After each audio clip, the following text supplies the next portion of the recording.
The Lord of the Underworld is losing it from all the racket this girl is making down here. She's going on and on about losing her parents young and being miserable her whole life. And just when she finally hits the jackpot and wins 5 million, she gets taken out unfairly by some guy trying to end it all, jumping off a building. The Lord tells her to cut the waterworks and promises to reincarnate her as a princess, living in glory and riches. The tears on our girl's face dry up instantly at the thought of finally having a loving family. The Lord commands the grieving spirit of Juju to be reborn as the 18th princess of the Shichu kingdom. After giving birth to her daughter, first consort Li lies in bed, turned to the wall. The midwife is gushing over how beautiful the little princess is, imagining how thrilled the emperor will be, since he's only got 17 sons so far. But even though His Majesty wanted a daughter, he still locked Li away in the cold palace. Her son got framed, and her parents are accused of colluding with the enemy.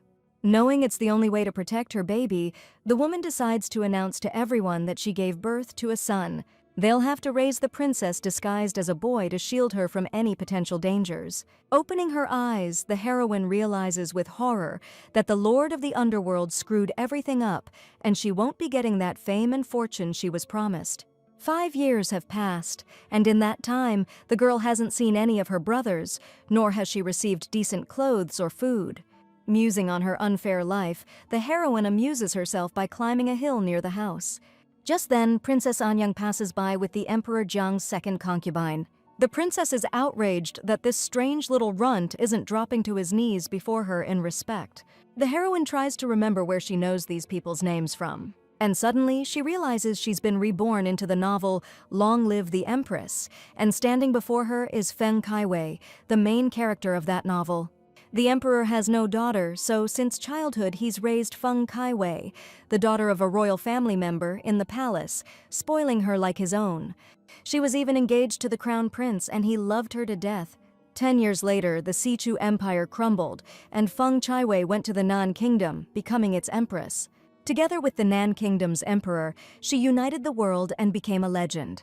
Meanwhile, no one even knows about the real princess, and to top it off, she's about to get a serious beatdown from her own dad today.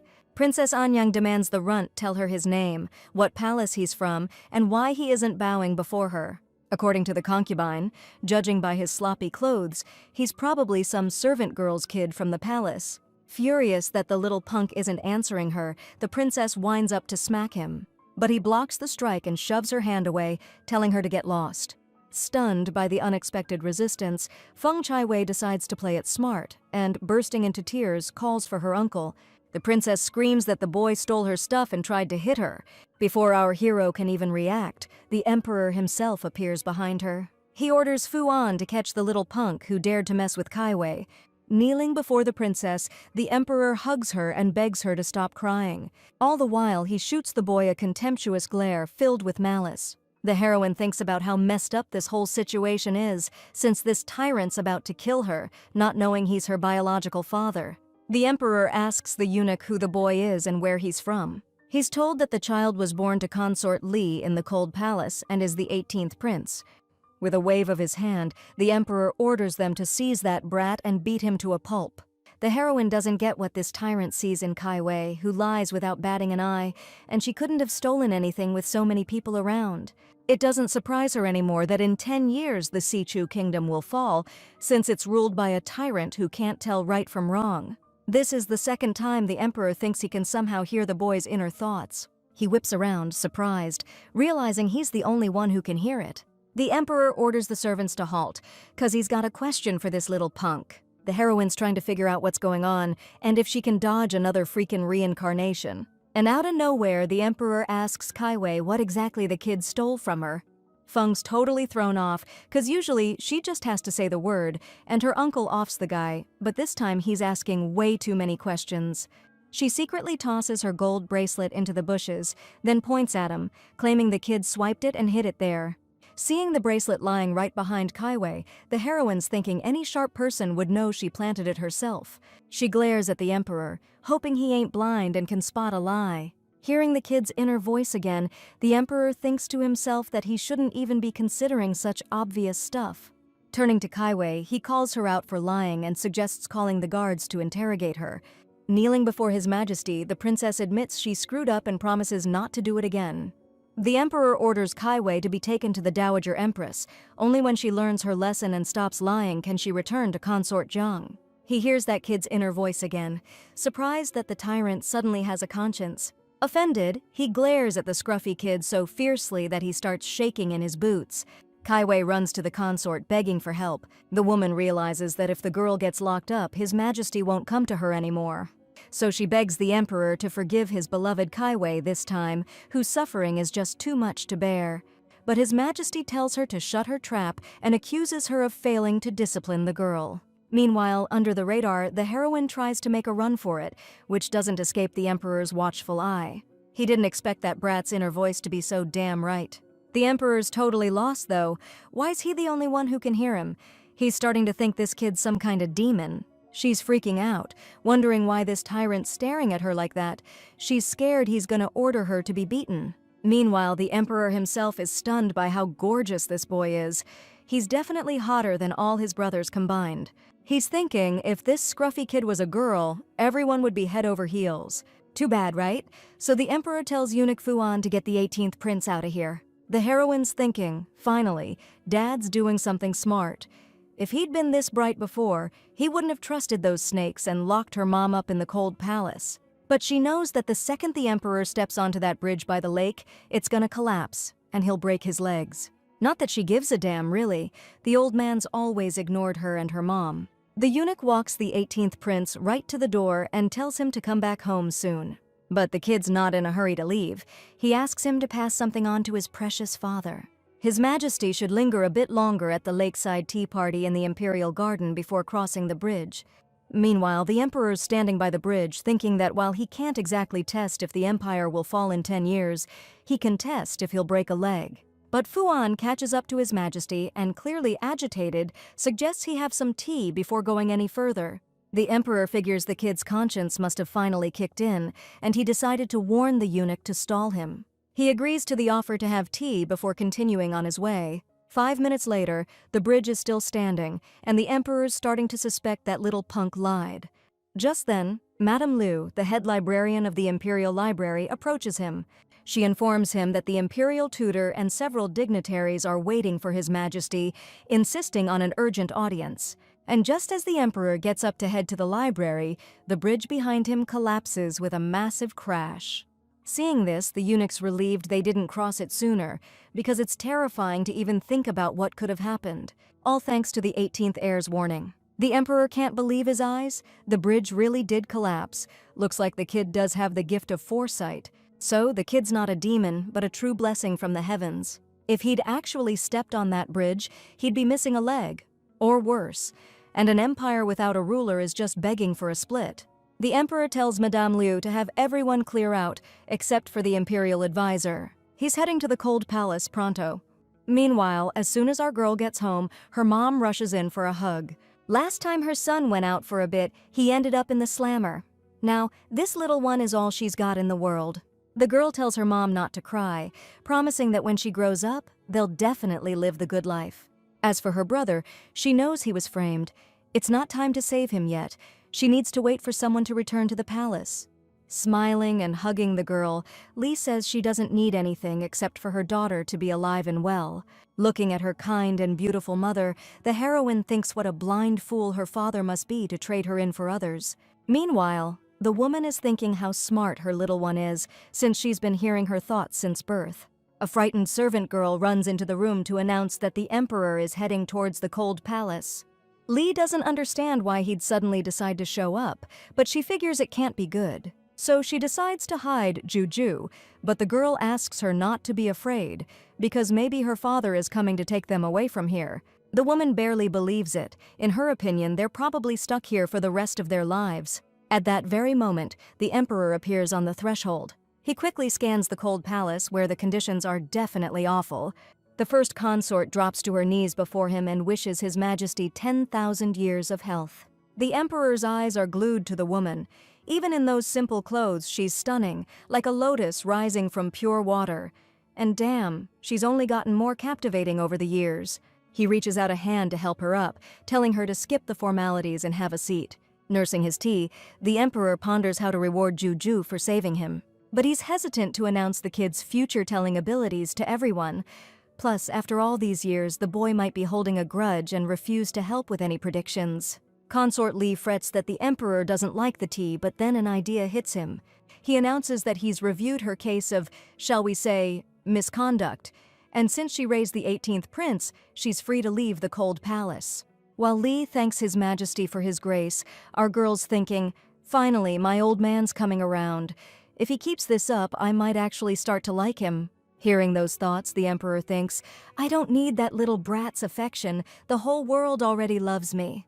Jojo sighs, realizing suddenly that her deadbeat dad doesn't need her love either. All these thoughts sound pretty pathetic to the Emperor, so he turns away. Your Majesty, the eunuch reminds you that you're still expected in the imperial office for a matter of utmost urgency. Before leaving, the Emperor informs Fu An that the Autumn Water Palace now belongs to Consort Li and the 18th Prince. He orders him to personally oversee their move and select the finest treasures from the imperial vault for them.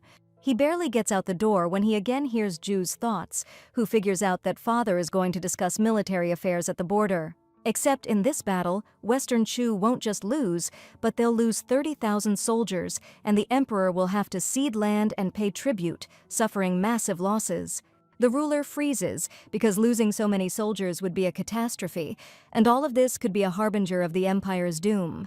Fu An doesn't understand why His Majesty has stopped, especially knowing how urgent this matter is. However, the Emperor unexpectedly returns to the table and declares that he wants to drink another cup of tea before he leaves. He stares at Ju, expecting to learn something more about that defeat, but the girl just wonders why he's looking at her like that. Dramatically rubbing her eyes, she asks her mother to take her to her cot to sleep. The Emperor can't wrap his head around how that little punk can sleep soundly while the whole country's on the verge of collapse. He's losing it with worry. And yet, a minute later, Juju's out cold, snoring softly. The Emperor tries to wake the little rascal, shaking him by the shoulders. Lai tells him to lay off and not treat the kid like that, even if he doesn't like him. Realizing how weird this looks, His Majesty suddenly claims he just wants to take a nap next to Juju himself. He kicks everyone out of the room, saying he hasn't spent any time alone with his 18th son since the day he was born. Alone with the kid, the Emperor asks, what are they gonna do if the Western Chu takes a beating? Hearing him in her sleep, the heroine thinks about that spy from the Southern Kingdom who swiped those critical documents and handed them to the enemy. She's convinced that's what's gonna lead to their downfall. The Emperor wants to know exactly which spy stole the documents. Turns out we're talking about Consort Wei, who's faking a pregnancy and hanging around the Emperor's office. After accidentally punching the Emperor in his sleep, our girl figures they can slip the spy some bogus intel. Nursing his bruise, His Majesty's thinking, damn, that kid's a freaking genius. He was about to lose his temper and have Shiwei executed instead of using her to his advantage. Kissing Jujo to thank him for the brilliant advice, the Emperor lets him sleep and heads out.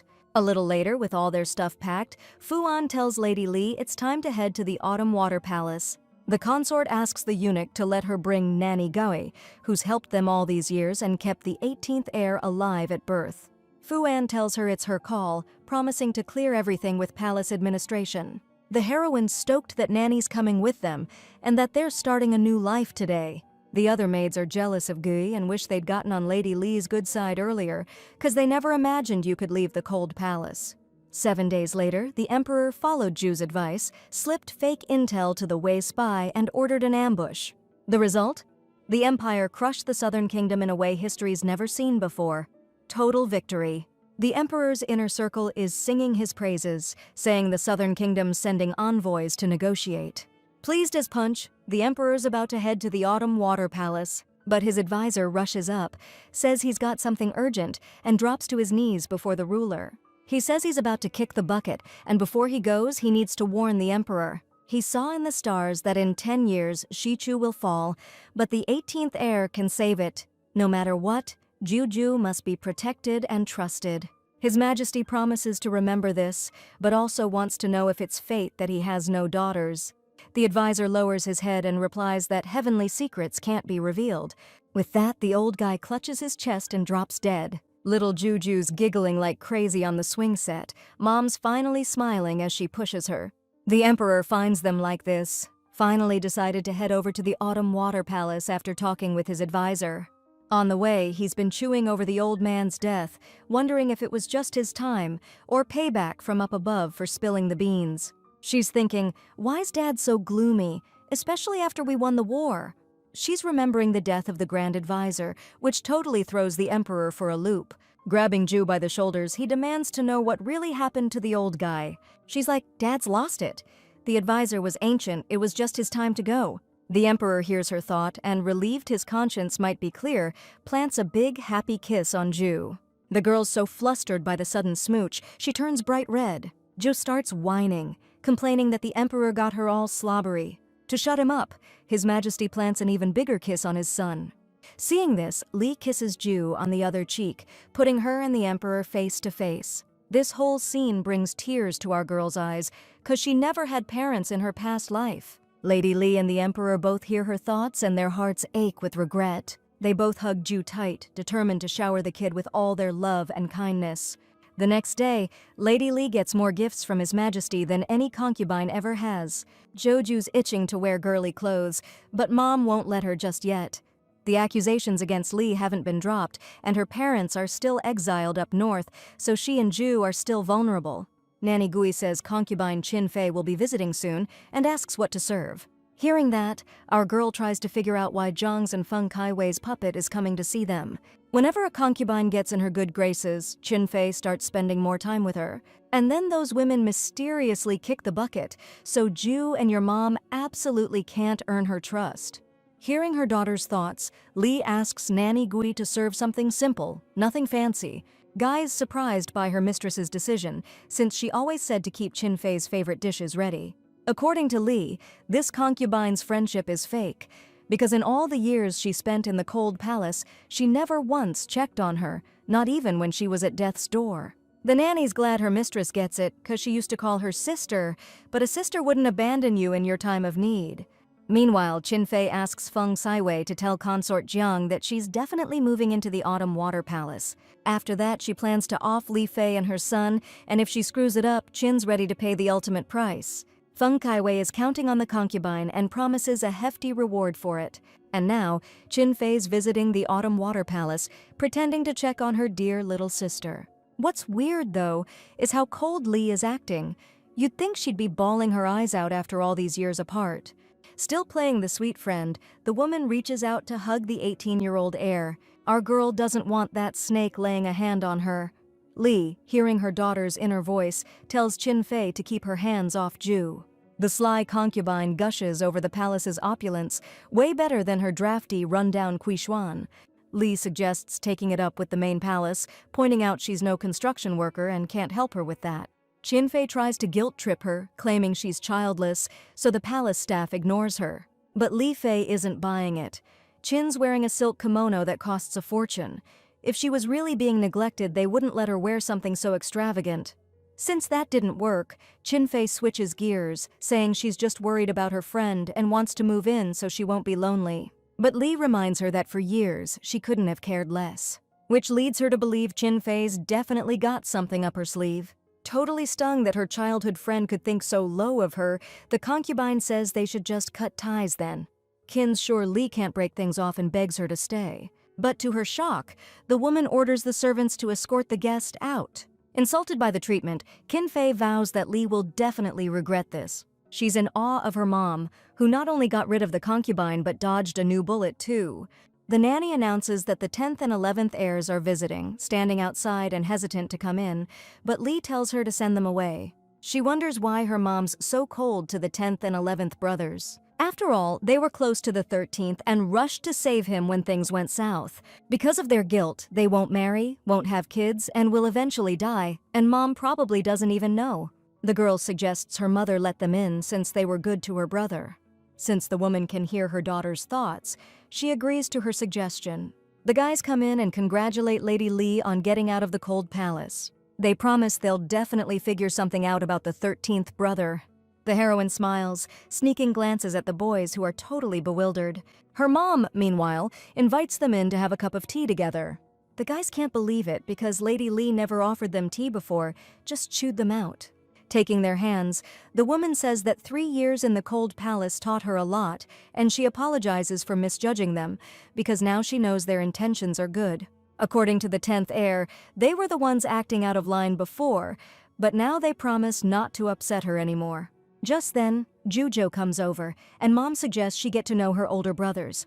Seeing the boys up close, the heroine thinks to herself how incredibly gorgeous they are. After hearing their little brother's thoughts, they make a firm decision to always protect Juju from now on.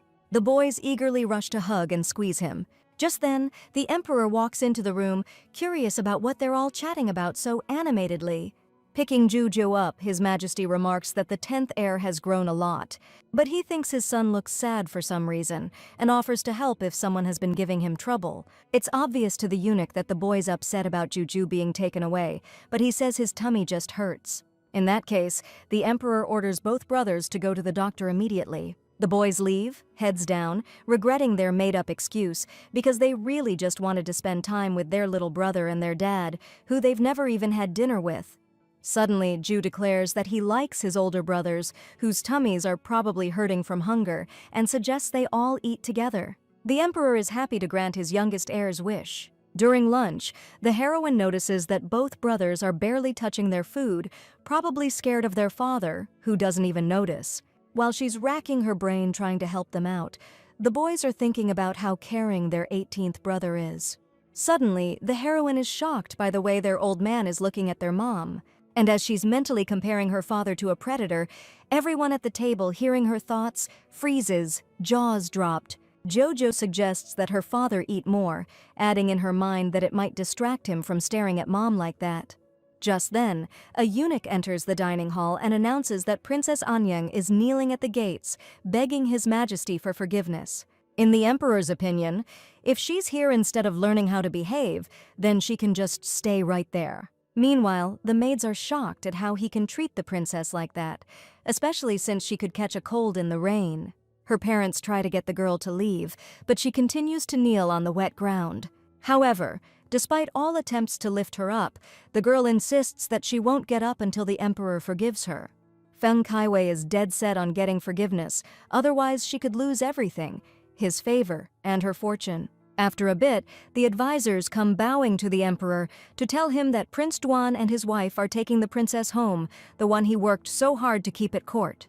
Listening to their whining, our girl thinks the princess totally brought this on herself. And His Majesty is not about to let the Duan family push him around. Hearing Juju's thoughts, the Emperor smiles, because this son gets him better than anyone else. Turning to the advisors, he orders them to let the Duan family leave if they're trying to pull this kind of stunt. Super pleased with himself, the Emperor just sits back down like nothing happened and keeps drinking tea with Juju. One of the advisors goes out to the courtyard to announce His Majesty's decision to kick the Duan family out of the palace and ban them from showing their faces here unless they're summoned. And even though her parents are baffled how the Emperor could banish his favorite, Feng Kaiwei's sure that if they hadn't been yelling about leaving, none of this would have happened. To stay in the palace, she needs to make a bold move. Thinking there's still a chance as long as she's here, Kaiwei breaks free from the guards and runs toward the flower bed. A couple of minutes later, His Majesty is informed that she hit a vase, lost consciousness, and needs rest, since she's the only princess. The Emperor declares he doesn't need someone else's daughter when he has his own, and then he stares at Ju with a terrifying smile. Grabbing some kind of dress, he suddenly rushes after the protagonist, offering her to try it on. Even though Juju refuses, the Emperor grabs her and tries every way he can to persuade her. He whispers to the protagonist, offering her 500 silver taels if she agrees to try on the dress. The servants watching this are baffled as to why the Emperor wants to put a girl's dress on a boy. They're sure the heir would never agree to such a thing, but he suddenly grabs the dress. Thinking only about the reward at that moment, Juju agrees and runs off to change. When the protagonist changes, does her hair, and returns to the room, the Emperor can't take his eyes off her. Dad wants Juju to dress like this from now on, 'cause he's got tons of gorgeous dresses for her, and he'll give her anything she asks for. She tells him she doesn't need anything, but in her head she's thinking she only wants to wear dresses from now on. The Emperor's over the moon 'cause he finally has a daughter, but the servants think he's lost it. The heir can never live down the shame of being seen in a dress. Later, the 10th and 11th brothers promise Ju they'll help him dress like a boy again and knock the teeth out of anyone who laughs. But she tells them not to worry, 'cause she's actually really happy. Suddenly, she remembers tomorrow's a big day, and if her brothers can get in good with the crown prince, they'll be set. Hearing Ju's thoughts, the boys doubt he can help. They can barely even see the heir, let alone hang with him. The next day, she takes her brothers to the elephant enclosure. Jo knows the crown prince is coming to check out the elephants today, but it's mating season, so one's gonna go nuts and almost kill him. Feng Caiwei will save him, and the prince will fall head over heels, but she'll just use him, which will cause all kinds of trouble in West Chu. And since the brothers heard Ju's thoughts, him wondering if they'd help someone in trouble, they immediately agree. Just then, the crown prince rolls up to the elephant enclosure. They warn him the elephant's agitated because it's mating season and it could even kill.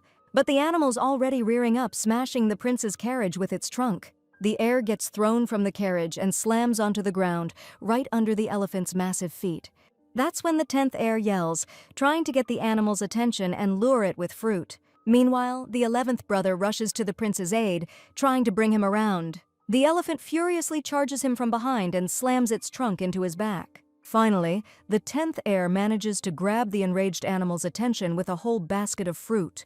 He throws the basket into the cage, and when the elephant charges in, he slams the iron gate shut with a clang. Once things finally calm down, the heroine breathes a sigh of relief. Still, she can't figure out how Feng managed to save the crown prince in the original story if the elephant was so wild. Did that cold-hearted, selfish woman just stand there and watch it all go down, just like she's doing now? The heroine is once again convinced that Caiwei is absolutely unworthy of the crown prince's love. Yu Wanyi, who didn't marry for his sake, disguised herself as a man, defended the country from enemies, was captured, and didn't betray her homeland even under torture, is his perfect match. Joju is determined to help the crown prince find true love, no matter what it takes. Running up to the 11th brother, the heroine notices a wound on his back. At the sight of blood, she instantly passes out. Meanwhile, His Majesty, who came to visit his son, is informed that the crown prince is not in danger, but he has a head injury and therefore needs rest. Finally, Cheng-Ying regains consciousness and slowly opens her eyes. The emperor's chewing out his son for almost getting himself killed, and the kid's begging for forgiveness. The prince wants to know how his 11th brother is doing, since he owes him his life. The emperor's thrown by that, 'cause he was told everyone in the arena saw Anya save him. Kneeling before the ruler, the servants insist the crown prince must be mistaken, 'cause they saw the princess save him. They keep pushing their story and suggest rewarding Feng Caiwei, but Cheng-Ying accuses them of lying through their teeth. Figuring it was all a setup, the emperor orders those pathetic servants executed for disrespecting the prince and daring to doubt his word. Just then, a eunuch bursts in with the awful news that the 18th princess has collapsed. Meanwhile, back at the Autumn Water Palace, the doctor's explaining to Lady Li that the 11th prince's wound needs to stay dry, and the bandage needs changing every half hour. The emperor comes charging in, asking the second he crosses the threshold who's been hurt. Panic sets in as His Majesty frantically tries to find his beloved Juju. Peeking out from behind her mom's skirt with a smile, she pipes up that she's right here. Picking her up, the emperor hears her thoughts. The 10th heir distracted the elephant, and the 11th saved the prince from getting squashed. Hearing this, His Majesty praises the 11th heir, showing him his favor. But he doesn't forget to mention his brother, because if he and the tamers hadn't distracted the elephant, they all could have been goners. The emperor praises both brothers for their courage and quick thinking, and orders them to always be by the crown prince's side and help him out. Looking at her dad, she thinks about how he could forget about that lying a-hole An Yang. But His Majesty, hearing her thoughts, wonders if Ju thinks he's such a lousy ruler. Meanwhile, in the Eastern Palace, Feng Caiwei is already basking in the glow of the emperor's favor, all thanks to her little rescue performance with the prince. She's already engaged to Cheng-Ying, and now she's positive that after saving him, he'll be head over heels for her. Anyang barely has time to savor her triumph when suddenly people arrive to read her His Majesty's decree. According to the decree, taking credit for someone else's actions is deception, and the penalty is, well, let's just say it's a very serious punishment. Considering the years she spent serving the emperor, her execution's been commuted. Instead, she'll be stripped of her title, and the engagement is officially off. After resting up, the crown prince gets out of bed, ready to thank his 3 younger brothers. Meanwhile, the 11th and 10th heirs are chasing after Juju, their little good luck charm, trying to plant another kiss on him. They're always kissing and hugging the main character so much every day. She's getting worn out by it. Joju's trying so hard to get away from his brothers, he's not looking where he's going and bumps right into the crown prince. Chungying is checking out his incredibly cute 18th brother with interest and excitement. He's heard so much about him. Meanwhile, the main character can't take her eyes off the gorgeous prince. He's even more handsome in person. Chungying suddenly flinches, wondering what voice he just heard, since Juju isn't saying anything. While the main character's trying to figure out what's happening to him, the crown prince realizes he can hear her thoughts. Chungying tries to pull himself together, telling himself that this all makes perfect sense. Crouching down in front of his 18th brother, he begs to be picked up. The heroine reminds the prince about his injury, adding that she's not a brother, but a little sister. But Chungying claps a hand over her mouth, insisting their father is to blame for everything. He forced the boy to dress as a girl, and now Juju doesn't even know who he is anymore. The prince asks his 18th brother to always remember that he's a boy. Turning to the 10th and 11th heirs, Chungying thanks them for the day they risked their lives to protect him. So he swears to protect them with his own life in the future, and may he be struck down if he breaks that vow. The heroine thinks about what a truly noble guy the crown prince is, and regrets that Kaiwei will ruin him later. And he'll never even know that Yu Wanyi died for him, even though everything would have been different if he'd married her. All 3 brothers watch Juju's bizarre train of thought in stunned silence. At lunch, His Majesty mentions that the Empress Dowager went to the temple with the Empress and Consort Shu to pray, and they'll be back tomorrow. The heroine scowls, thinking about how Consort Shu, her dad's favorite, framed her mom for treason. She wishes the Emperor would punish that wicked woman when she gets back to the palace. Hearing Juju's thoughts, the Emperor asks what's bothering her and why she isn't eating. But the heroine has no appetite when she thinks about how the charges against her mom and brother still haven't been dropped. To cheer her up, the Emperor suggests taking her to the garden to admire the butterflies. His Majesty smiles, seeing the joy on Juju's face, who, despite her sharp mind, is still just a kid. Together they head to the garden, where the heroine, beside herself with happiness, chases after butterflies. However, the walk is ruined when Juju overhears maids gossiping about the Empress's return. They're sure that when the Emperor's favorite Shu returns, the traitor Li and her son will be sent back to the cold palace. When Juju hears that, her mood instantly tanks.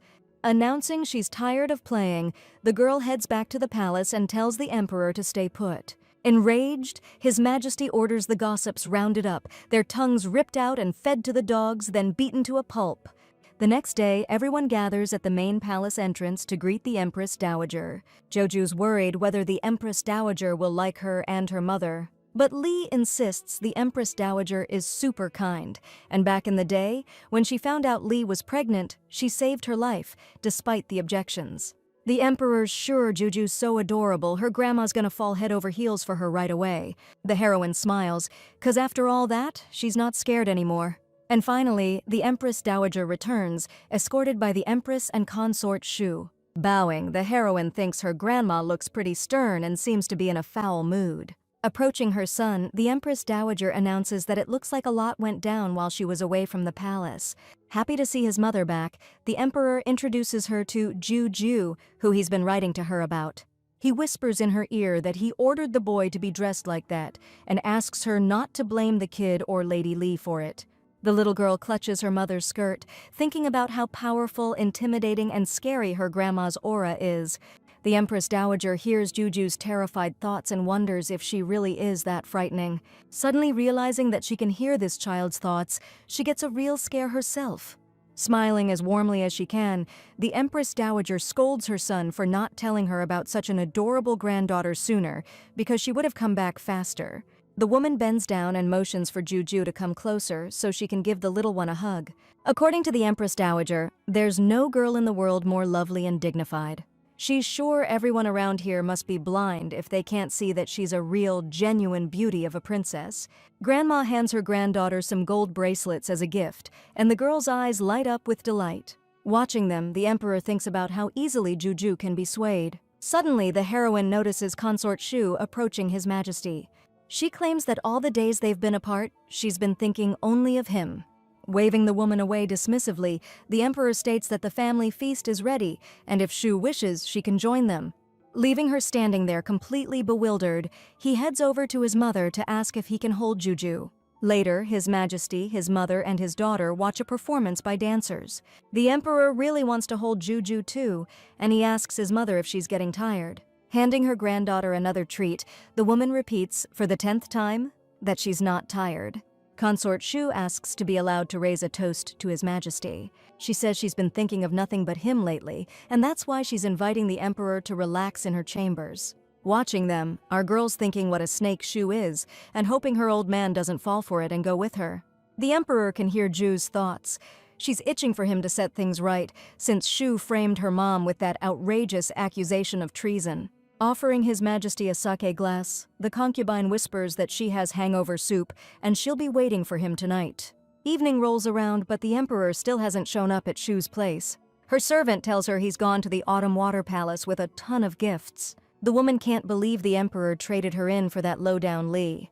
She was gone for half a month, and that creep used the time to weasel her way in and cause all kinds of trouble.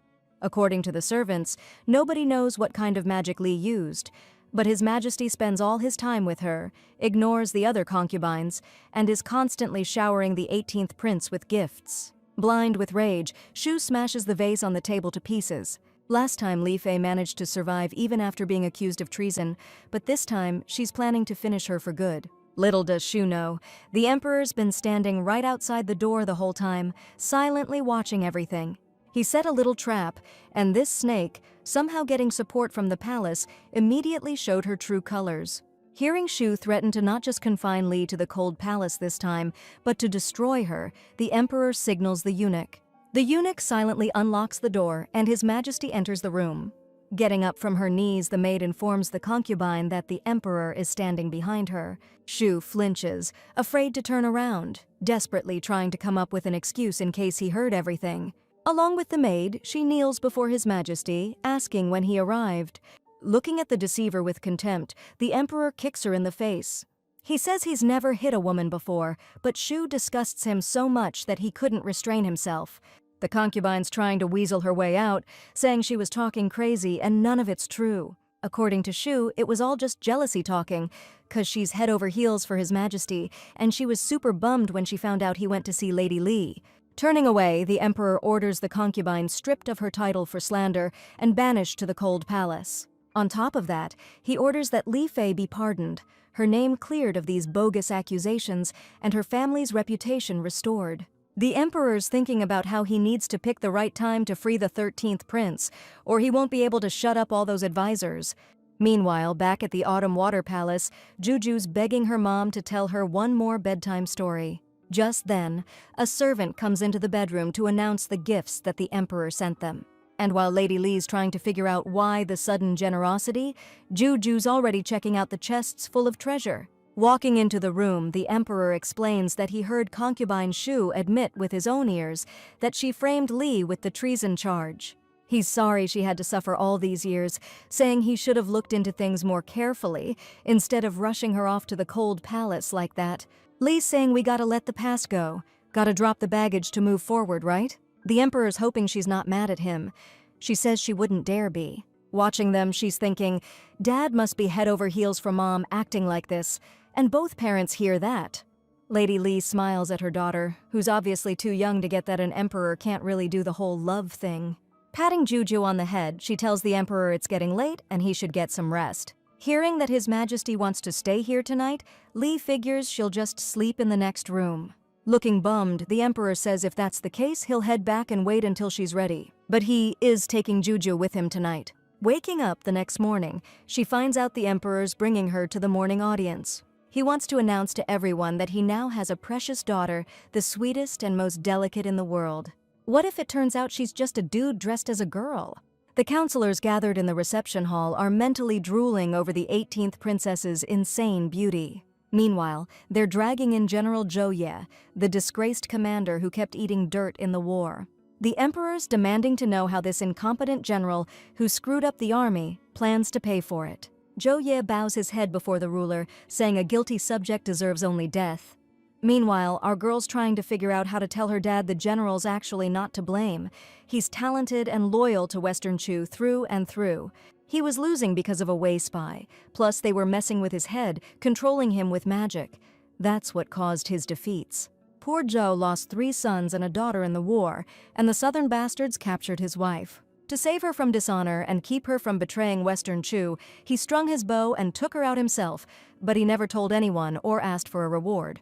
The emperor is all ears, listening to Juju's thoughts. Otherwise, he'd be totally clueless about the general's tragic story. Before the war with the Southern Kingdom, Zhou was considered invincible, so these defeats are raising a lot of eyebrows among the advisors. They're demanding the general's head, saying Western Chu can't tolerate traitors. The heroine's furious at the court officials. Instead of helping, all they do is egg the emperor on to execute people. If Zhou's executed, the soldiers will lose faith, there'll be no one to defend the country, and Chu's destruction will be unavoidable. She's just hoping her father will see the truth and realize the general's loyalty. Hearing all this, the emperor tells Juju to just chill out while he deals with matters of state. His Majesty orders the Chancellor and the Chief Justice to thoroughly investigate the reasons for Zhou Ye's defeats, and also look into the circumstances surrounding his family's death. Only then will they deliver a verdict. The general is to be held in custody until further notice, and send the head imperial physician to him immediately. Jojo thinks it might be a good idea to send his deputy instead, since the head physician only has a passing knowledge of that area of medicine. Hearing this, the emperor immediately orders the deputy to go to Zhou, and the head physician can stick to treating the imperial consorts. The heroine looks at her wise and great father with admiration. He's nothing like the blind, cruel tyrant from the book. For that, Jojo gives her daddy a big smooch. The emperor tells his daughter he saved a loyal servant of the realm today, and now his heart is at peace. The heroine is super happy too, that everything turned out this way. Zhou clambers onto the emperor's shoulders and ties his hair into a little bow on top of his head. One of the advisors begs the 18th princess not to do that, saying it's disrespectful to his majesty. But the emperor himself doesn't see a problem with it and lets Juju do whatever she wants. Later, the heroine wonders why nobody knew about the suffering the general went through.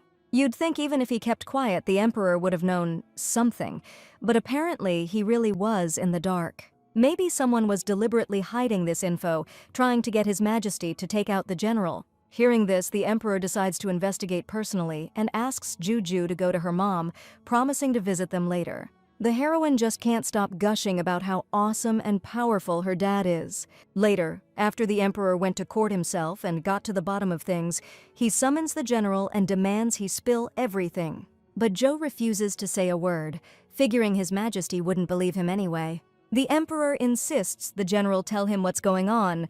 Whether he believes it or not is his call. According to Zhou, it's all Qian Wengxin's fault. He's been intercepting reports about the general's family and a bunch of military stuff, keeping them from reaching his majesty. The general's been fighting for years and couldn't exactly pop into the palace to report all this himself. Zhou suspects Qian Wengxin's a spy. Last year, because of him, they almost ran out of supplies during the war with the Southern Kingdom, like, multiple times. The general tells his majesty to forget he said anything if he thinks it's crazy talk, but if he needs proof, he'll try to find it. Advising Zhou to take care of his health, the emperor promises to look into everything himself. After meeting with the intelligence service, the emperor discovers that Qian Wengxin, who seems squeaky clean on the surface, has practically sold off the entire Western Chu. That traitor helped the Southern Kingdom snatch our state's silver mines 2 years back. He's also tied to General Wen's death and the loss of 3,000 horses last year, the food supply fire earlier this year, and the attempt on General Zhou's life. The emperor's wondering how Western Chu hasn't already fallen, with traitors everywhere. It's a miracle this country's even lasted the past 10 years under these circumstances. His Majesty declares to the Imperial Guard that Qian Wengxin is found guilty of treason. He orders the execution of his entire family, their bodies displayed with consort ways at the city gates as a warning to all. The emperor's convinced Juju is truly Western Chu's salvation.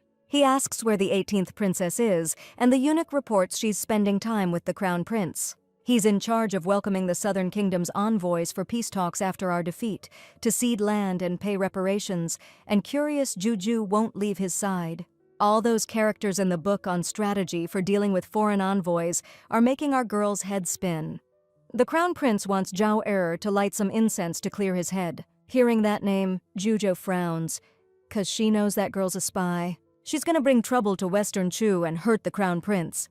Hearing his little sister's thoughts, Cheng Ying takes a good look at Zhao Er as she walks in. Jojo knows she's no ordinary girl, but a spy from the south carrying poison on her. Once Western Chu received envoys from the Nan Kingdom, and Zhao Er conspired with one of them, faking his poisoning and creating a reason to take 5 cities from Western Chu. Zhao Er's definitely gonna pull the poisoning trick again to make the kingdom look bad and demand compensation and land concessions.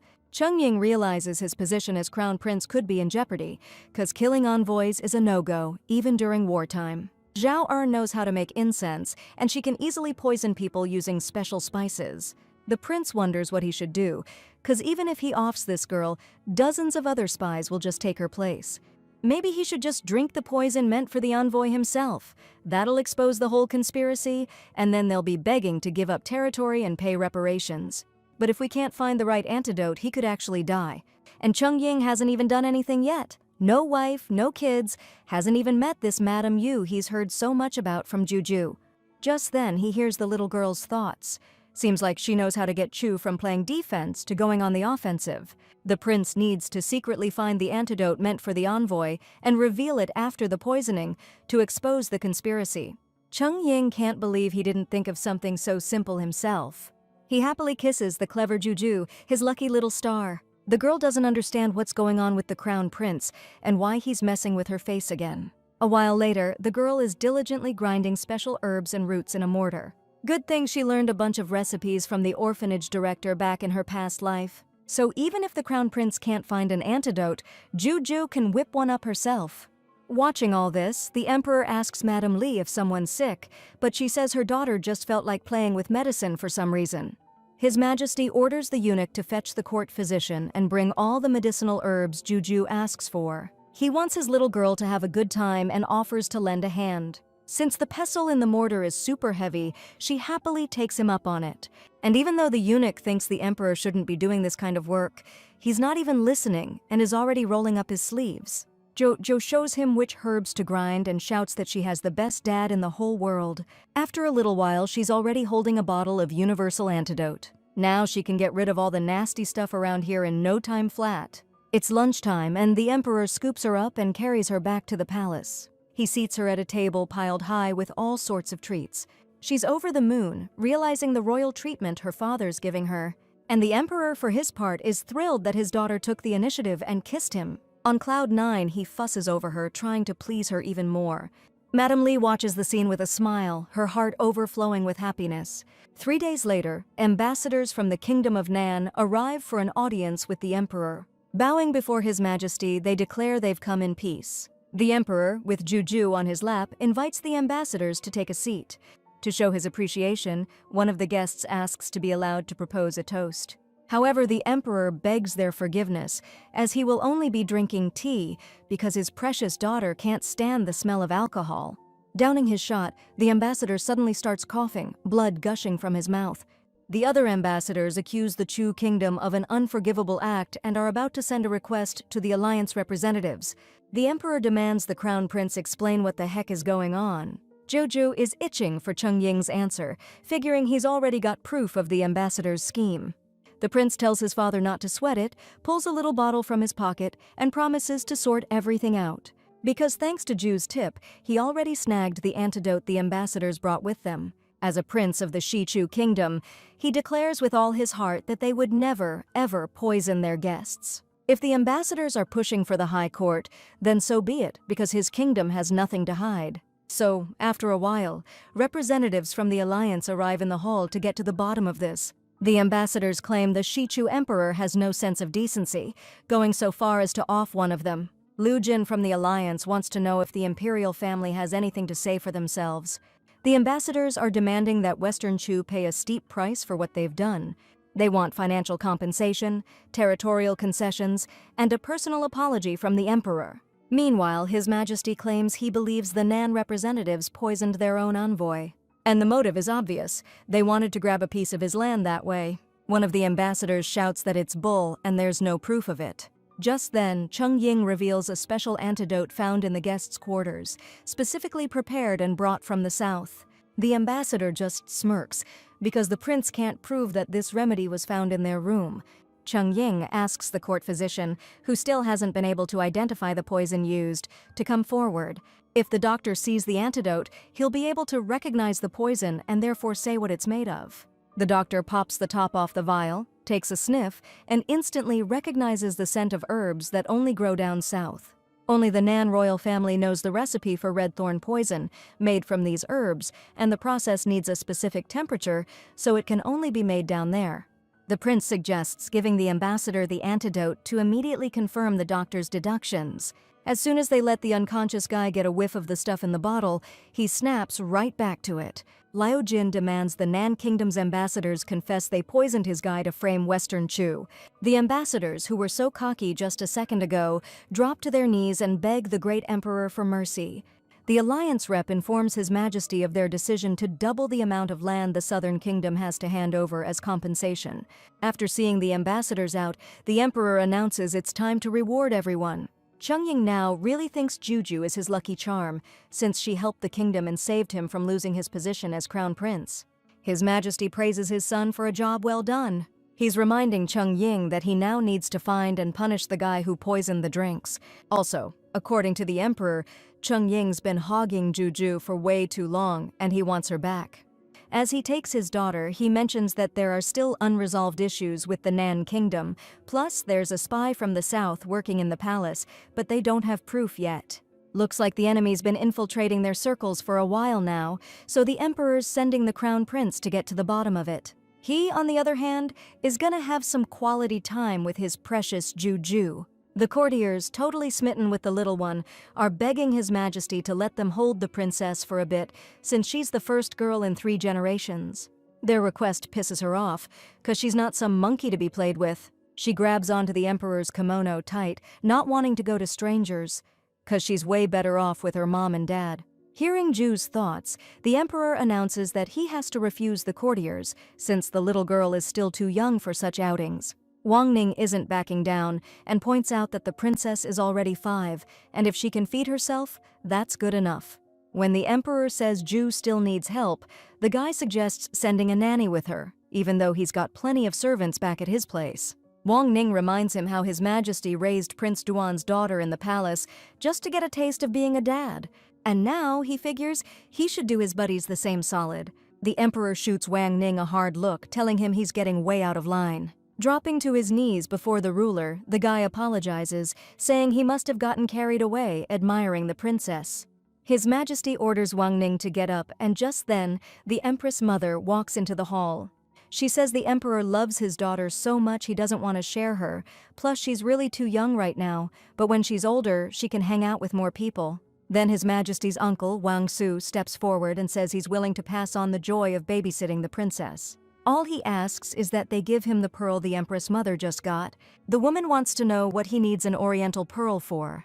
Whispers are spreading behind Wang Su's back about his audacity, considering we're talking about a rare gem used to adorn the Empress Mother's phoenix crown. But for Juju, this comes as no surprise. She knows Wang Su wants to give the pearl to the new concubine brought into the palace. The emperor hears his daughter's thoughts about how the concubine's youth and beauty are opening doors for her left and right.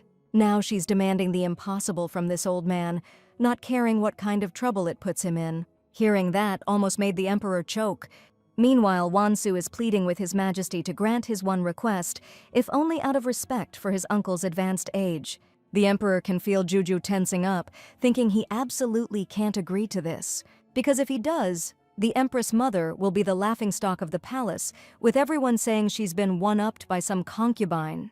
And the Empress, consumed by rage, could end up in really bad shape, her life hanging by a thread. Everyone who heard Juju's thoughts is begging His Majesty to think long and hard before granting this request. Alright, so Wang Su's threatening to off himself right here, right now, if he doesn't get that pearl. He figures the emperor doesn't need a messy suicide scandal on what's supposed to be a happy day. His Majesty's glancing at his daughter, desperate for a bright idea, 'cause Wang Su saved the previous emperor and got a lifetime get-out-of-jail-free card for it. Noticing Juju's getting tired and wants to crash, he tries to cheer her up with a sweet treat. While munching on the bun, she's thinking the old dude's way too hung up on his new concubine, who's gonna take out his 7 sons, one by one, later on. Even though Wang-Su can hear the kid's thoughts, he's refusing to believe it. Out of nowhere, Jujo pipes up that her dad can get another Dongju pearl just for her uncle. But, they'll have to wait for it to be delivered to the palace. The guy agrees to wait, but double-checks with His Majesty if what the princess said is on the level. The emperor realizes Juju's trying to buy them some time and backs up his daughter's story. He said pearl diving takes a while, and Wang-Su will be notified when the haul arrives at the palace. The old man bows, then hears Juju's thoughts again, warning him to be careful around his concubine.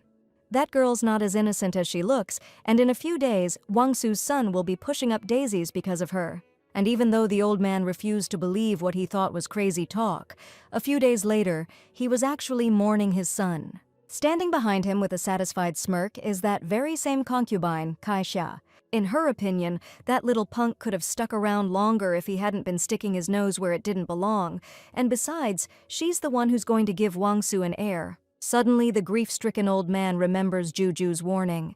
He jumps to his feet and demands to be taken to the 18th princess immediately. Meanwhile, the heroine is playing with her fish and changing their water, enjoying the sunny day. Wang-Su approaches her, tears in his eyes, and stares at the girl, regretting not listening to her, which cost him his eldest son.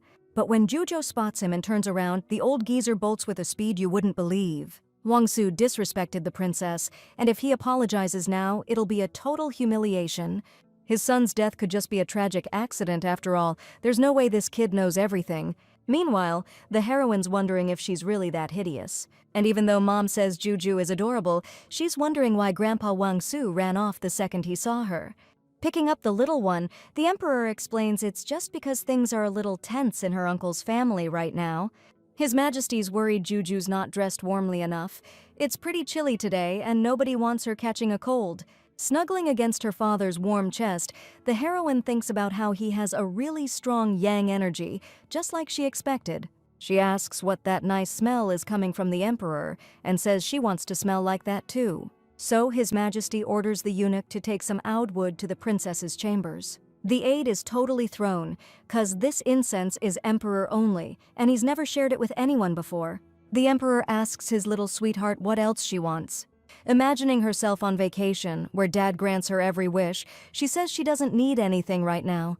Meanwhile, in another palace, 2 women are jawing about why the emperor's so obsessed with this random little kid. One of them figures it's gotta be her looks. But no way a wise and powerful emperor picks people based on something so shallow.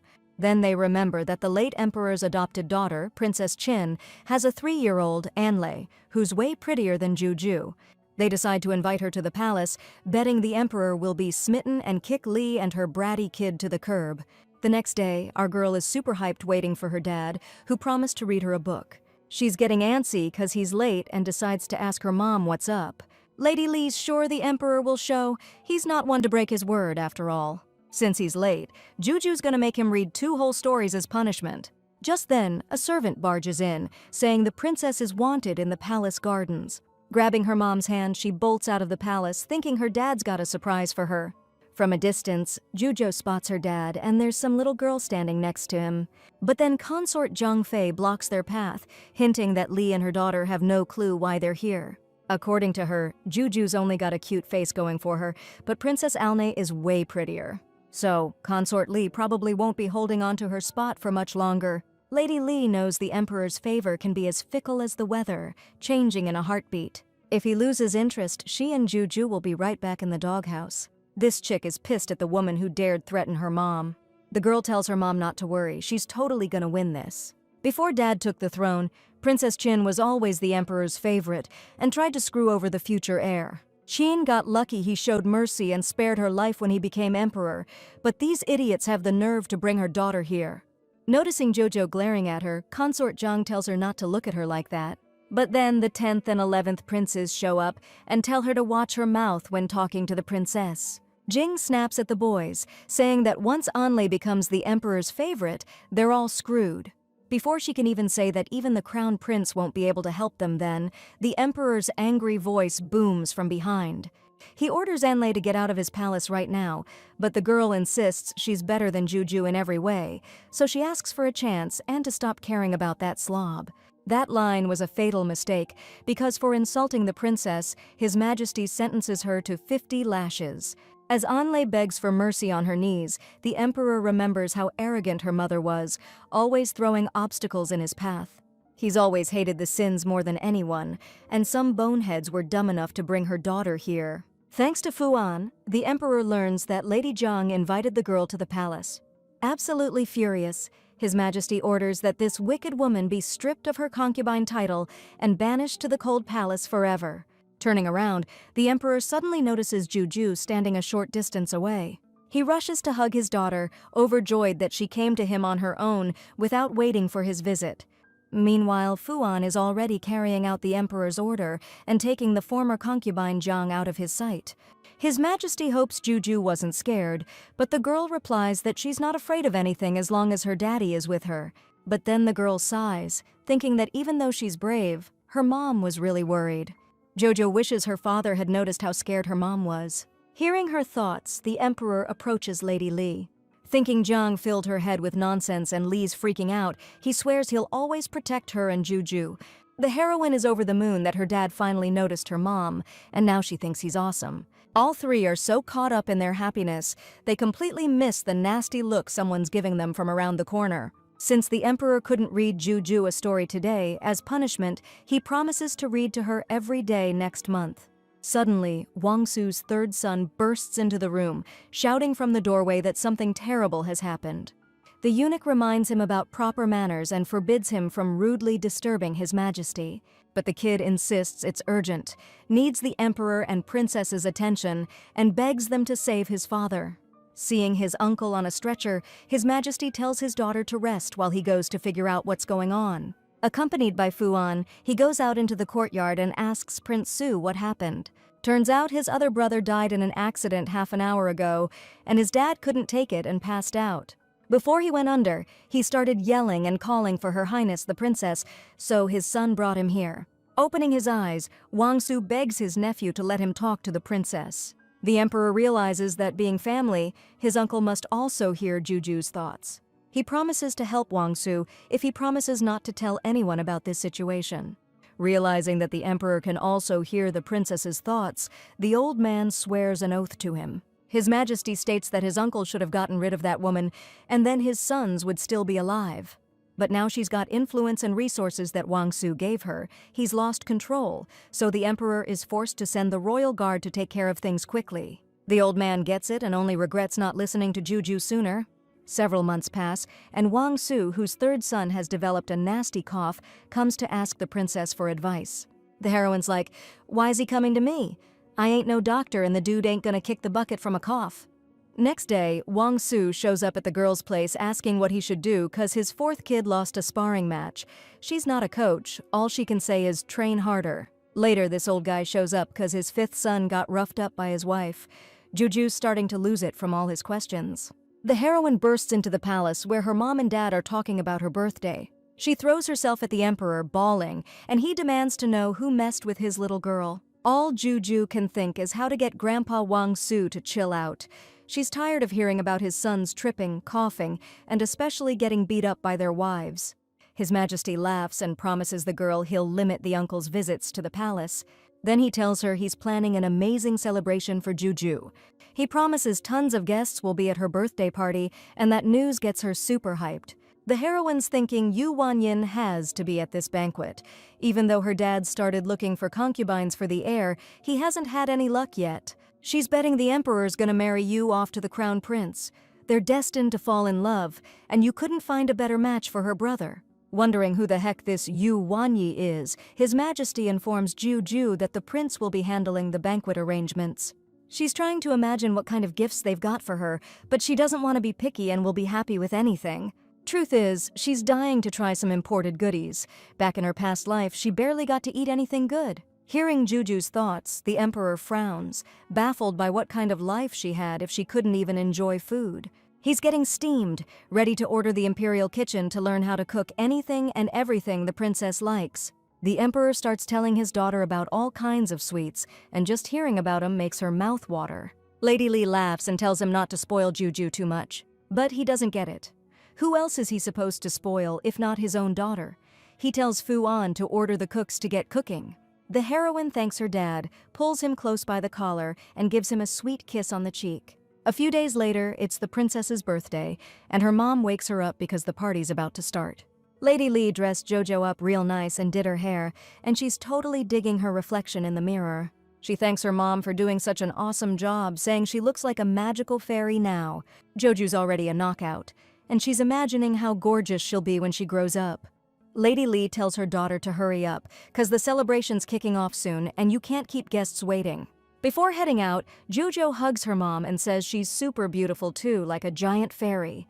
Stepping out of the palace, the main girl notices that the guests don't seem to have arrived yet. She thinks her mom shouldn't just stand around in plain sight, cause with looks like that she could make a grand entrance. So, before the banquet gets underway, Juju suggests they head to a side room and grab some tea. After thinking for a sec, Lady Li replies that she could really go for some tea.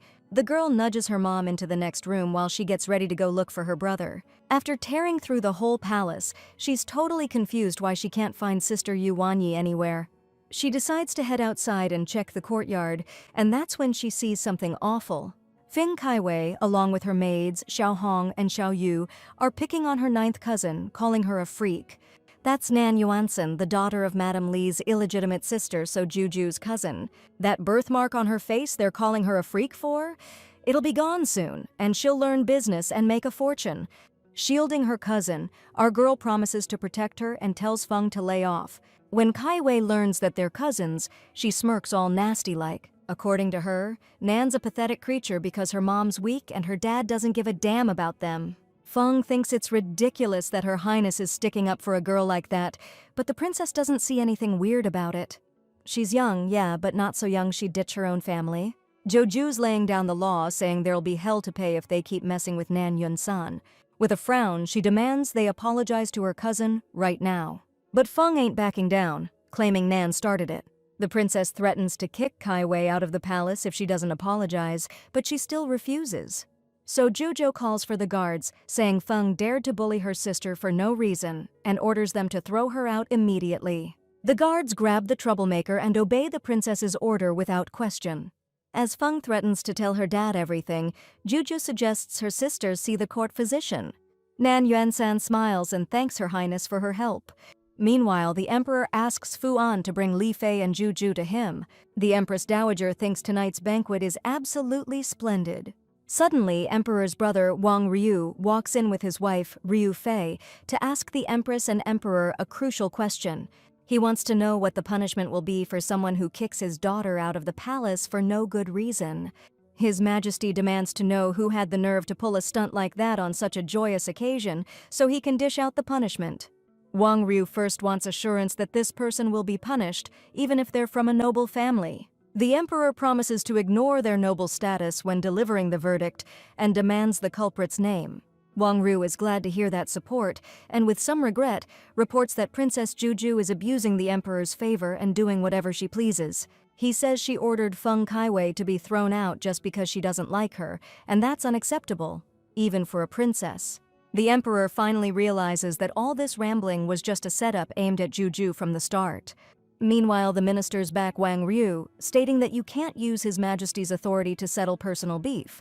The emperor's about to blow a gasket, and wants to know if they've even figured out what started this mess. He knows his daughter better than that. He's sure she wouldn't do something like this, so he demands they bring her in to hear both sides. The heroine shows up with Nan Yuansan, hand in hand, and both girls greet His Majesty. Now that the culprit is here, Wang Ryu, with a nasty smirk, demands she be punished. The emperor asks Juju if it's true that she kicked Feng Kaiwei out of the palace for no reason. Hearing that, the heroine refuses to swallow that garbage, saying Feng brought it on herself.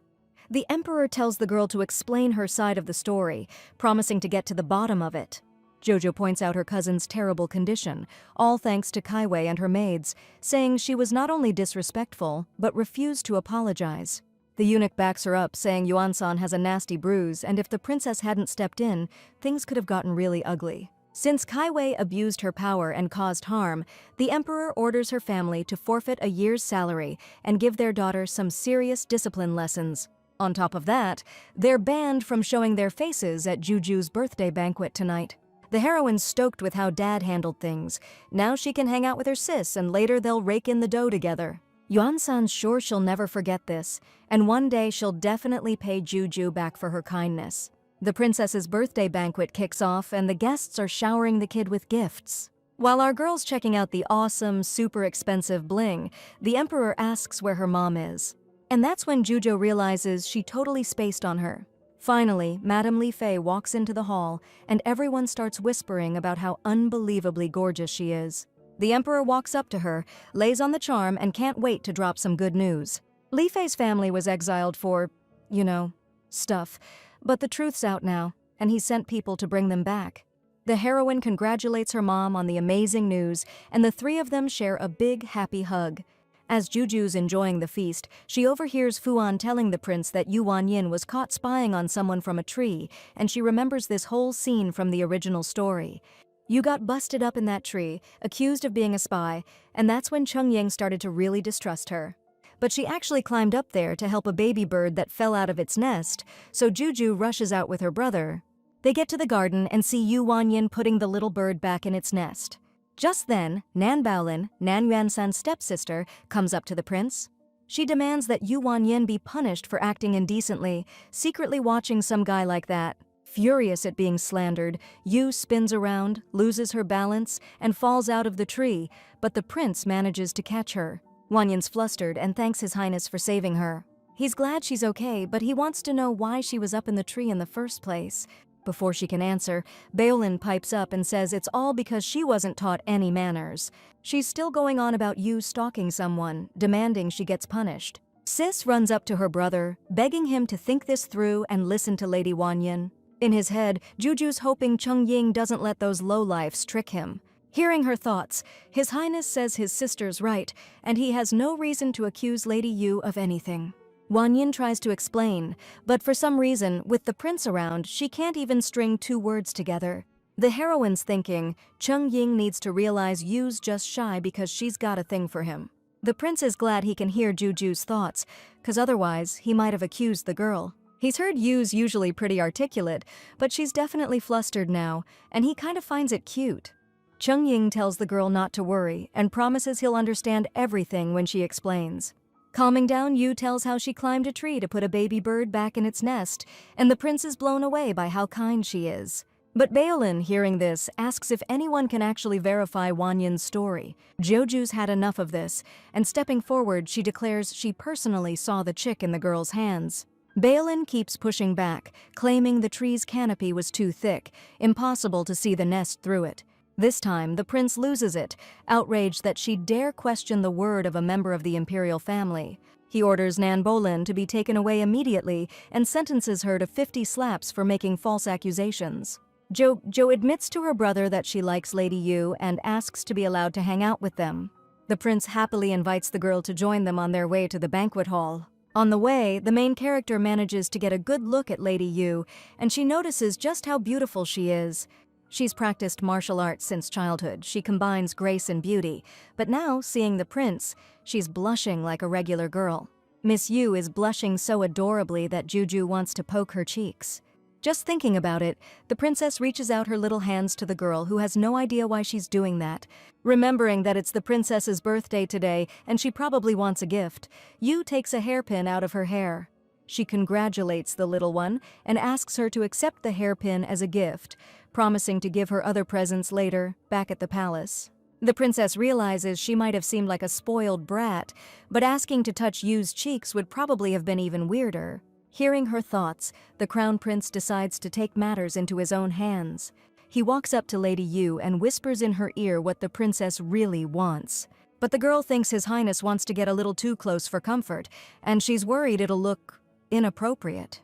Cheng Ying tries to explain to Yu that she's got it all wrong, and that Juju was the one who wanted it. The girl is completely flustered, and taking advantage of the fact that they've already reached the hall, runs inside saying her father's waiting for her. The princess can't figure out what her brother said to Lady Yu that made her run off so fast. Chungying says he just told her Jo wanted to, fuss over her cheeks a little. The heroine's freaking out, thinks Lady Yu ran off cause the idea just totally wigged her out. Chungying tells his little sis not to cry, promises he'll talk to the girl and clear things up. Just then, the Emperor walks up, scoops up Juju, and asks why she's bawling. Chungying apologizes, says it's all his fault, he messed up. The Emperor tells his son to make damn sure he doesn't screw up like that again. Back in the main hall, Juju doesn't even want to cry anymore, but the tears just keep coming. Looking at her, the Emperor thinks even with the past life memories, she's still just a kid. He decides to cheer her up, offers her some super tasty treats. Weirdly enough, it works. Juju completely forgets what she was upset about. Once she calms down, the prince asks her to explain how he made her cry. She insists it has nothing to do with Chungying, but she's too embarrassed to go into detail. Her father wants the truth and promises to support Juju, but she dodges the question and gets up from the table, pretending she wants to play for a bit. She's determined to win over Lady Yu herself, because she can't rely on the Emperor's influence for everything. Finally, Juju finds the girl and decides this is the perfect chance to get on her good side. But as she runs towards Lady Yu, she bumps into the eldest prince. He stares intently at Juju and asks if this is the boy everyone mistakes for a girl. She greets the eldest prince, thinking about his tragic fate. In the book's plot, 10 years from now, when Shichu falls, an enemy general will behead him on the battlefield. Hearing her thoughts, the eldest prince tries to figure out what that voice is, where it's coming from, and why it says he'll be beheaded. The prince is all, "What kind of crap are you spouting, Juju?" But the girl's clueless, like she just said hi. Everyone around is scratching their heads too, wondering why His Highness is flipping out over a simple greeting. Pissed, he spins around ready to bail, but then he hears Juju's thoughts again. She was gonna warn him he'd eat pavement today and lose a tooth, but judging by his attitude, he'd never believe her. So, whatever, let him be toothless. The prince is totally not buying it. He's been training in martial arts for years, no way he's gonna trip on flat ground. Before he can even finish that thought, he steps on his own kimono, and the next thing he knows, he's sprawled out on the floor. The Emperor shows up because of the commotion, and when the prince turns to face him, everyone sees he's missing a front tooth. The heir can't believe it. Not only did he bite it, but he humiliated himself right in front of His Majesty. Watching the whole thing go down, Juju's thinking the prince looks pathetically miserable right now, and he doesn't deserve it. I mean, the guy does a ton to protect the Empire, and we can't let the Emperor lose faith in him. So, she tells her dad that her brother's been spending way too much time on the battlefield. He's not used to fancy clothes, and besides, they clearly got the wrong size for him. The Emperor's once again blown away by Juju's insight and promises to make sure the military guys get a different dress code for future events. He tells his eldest son to go see his mother, who's a skilled physician, and get that wound taken care of. The prince, stunned by how smoothly Juju covered for him with their father, thanks His Majesty for understanding. He's feeling pretty awkward about how he initially treated the princess so harshly. The prince just doesn't get one thing. How is it possible that the youngest heir is actually cuter than any girl? The heroine runs over to Lady Yu and asks if she can sit next to her.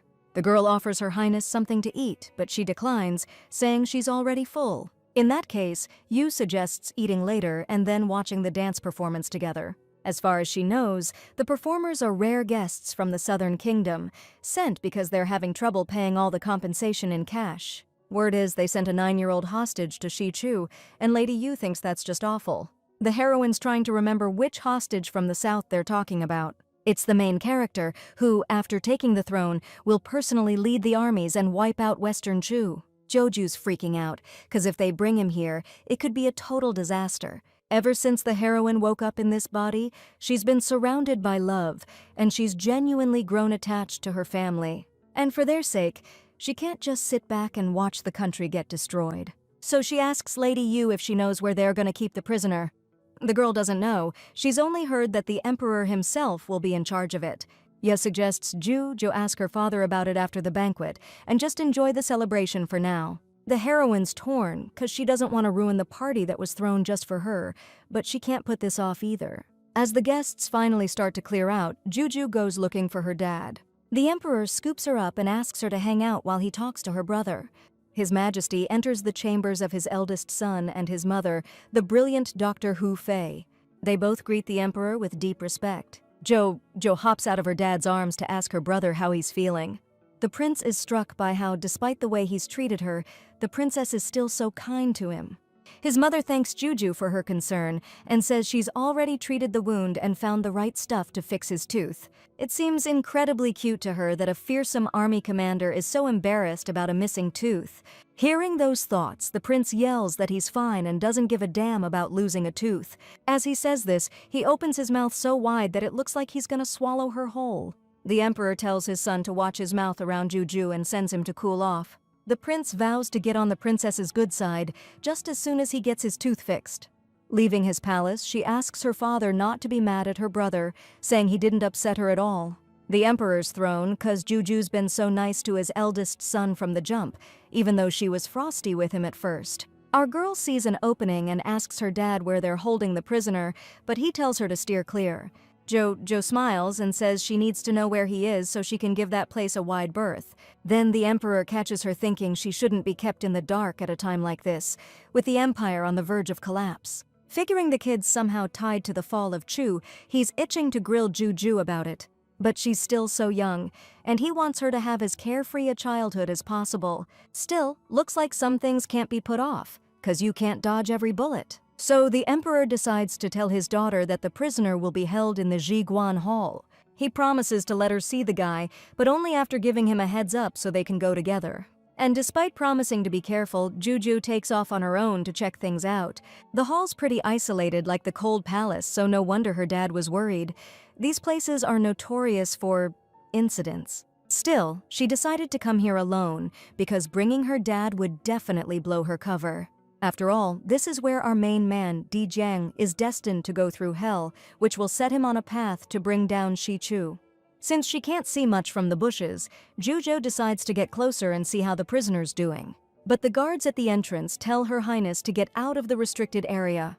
Giving them a pleading look, Juju begs them to let her in, claiming she got personal permission from her father. The guards let her enter, but the princess declines their escort. The prisoner's only 8 or 9 years old, he can't be that dangerous. Entering the palace grounds, the girl immediately spots a sad Di Jiang sitting on the ground. Running up to him, the princess asks why he's kneeling. She tells him to get on his feet right now, but Di Jiang doesn't move an inch. The guards who rushed over beg Her Highness to leave the prisoner alone because the emperor ordered him to kneel for a month. Jojo doesn't understand why her father gave such an order. They explain that the emperor believes the southern kingdom's treachery knows no bounds, so they can't let the prisoner out of their sight. They need to keep him under control and assert their power by intimidating the southern lords. Jo thinks about how agonizing it must be to kneel like that all day long. To the southerners, this kid is just a pawn. The book mentioned that the ruler of the southern kingdom had bad knees that ached terribly in bad weather. No shocker that after wiping out the Western Chu, Emperor Di Jiang lopped off the legs of the entire royal family. Jojo says it's His Majesty's order, so for now there's nothing she can do to help him. Covering Di Jiang's hands with her own, she tells him not to worry and promises to go talk to her father right away.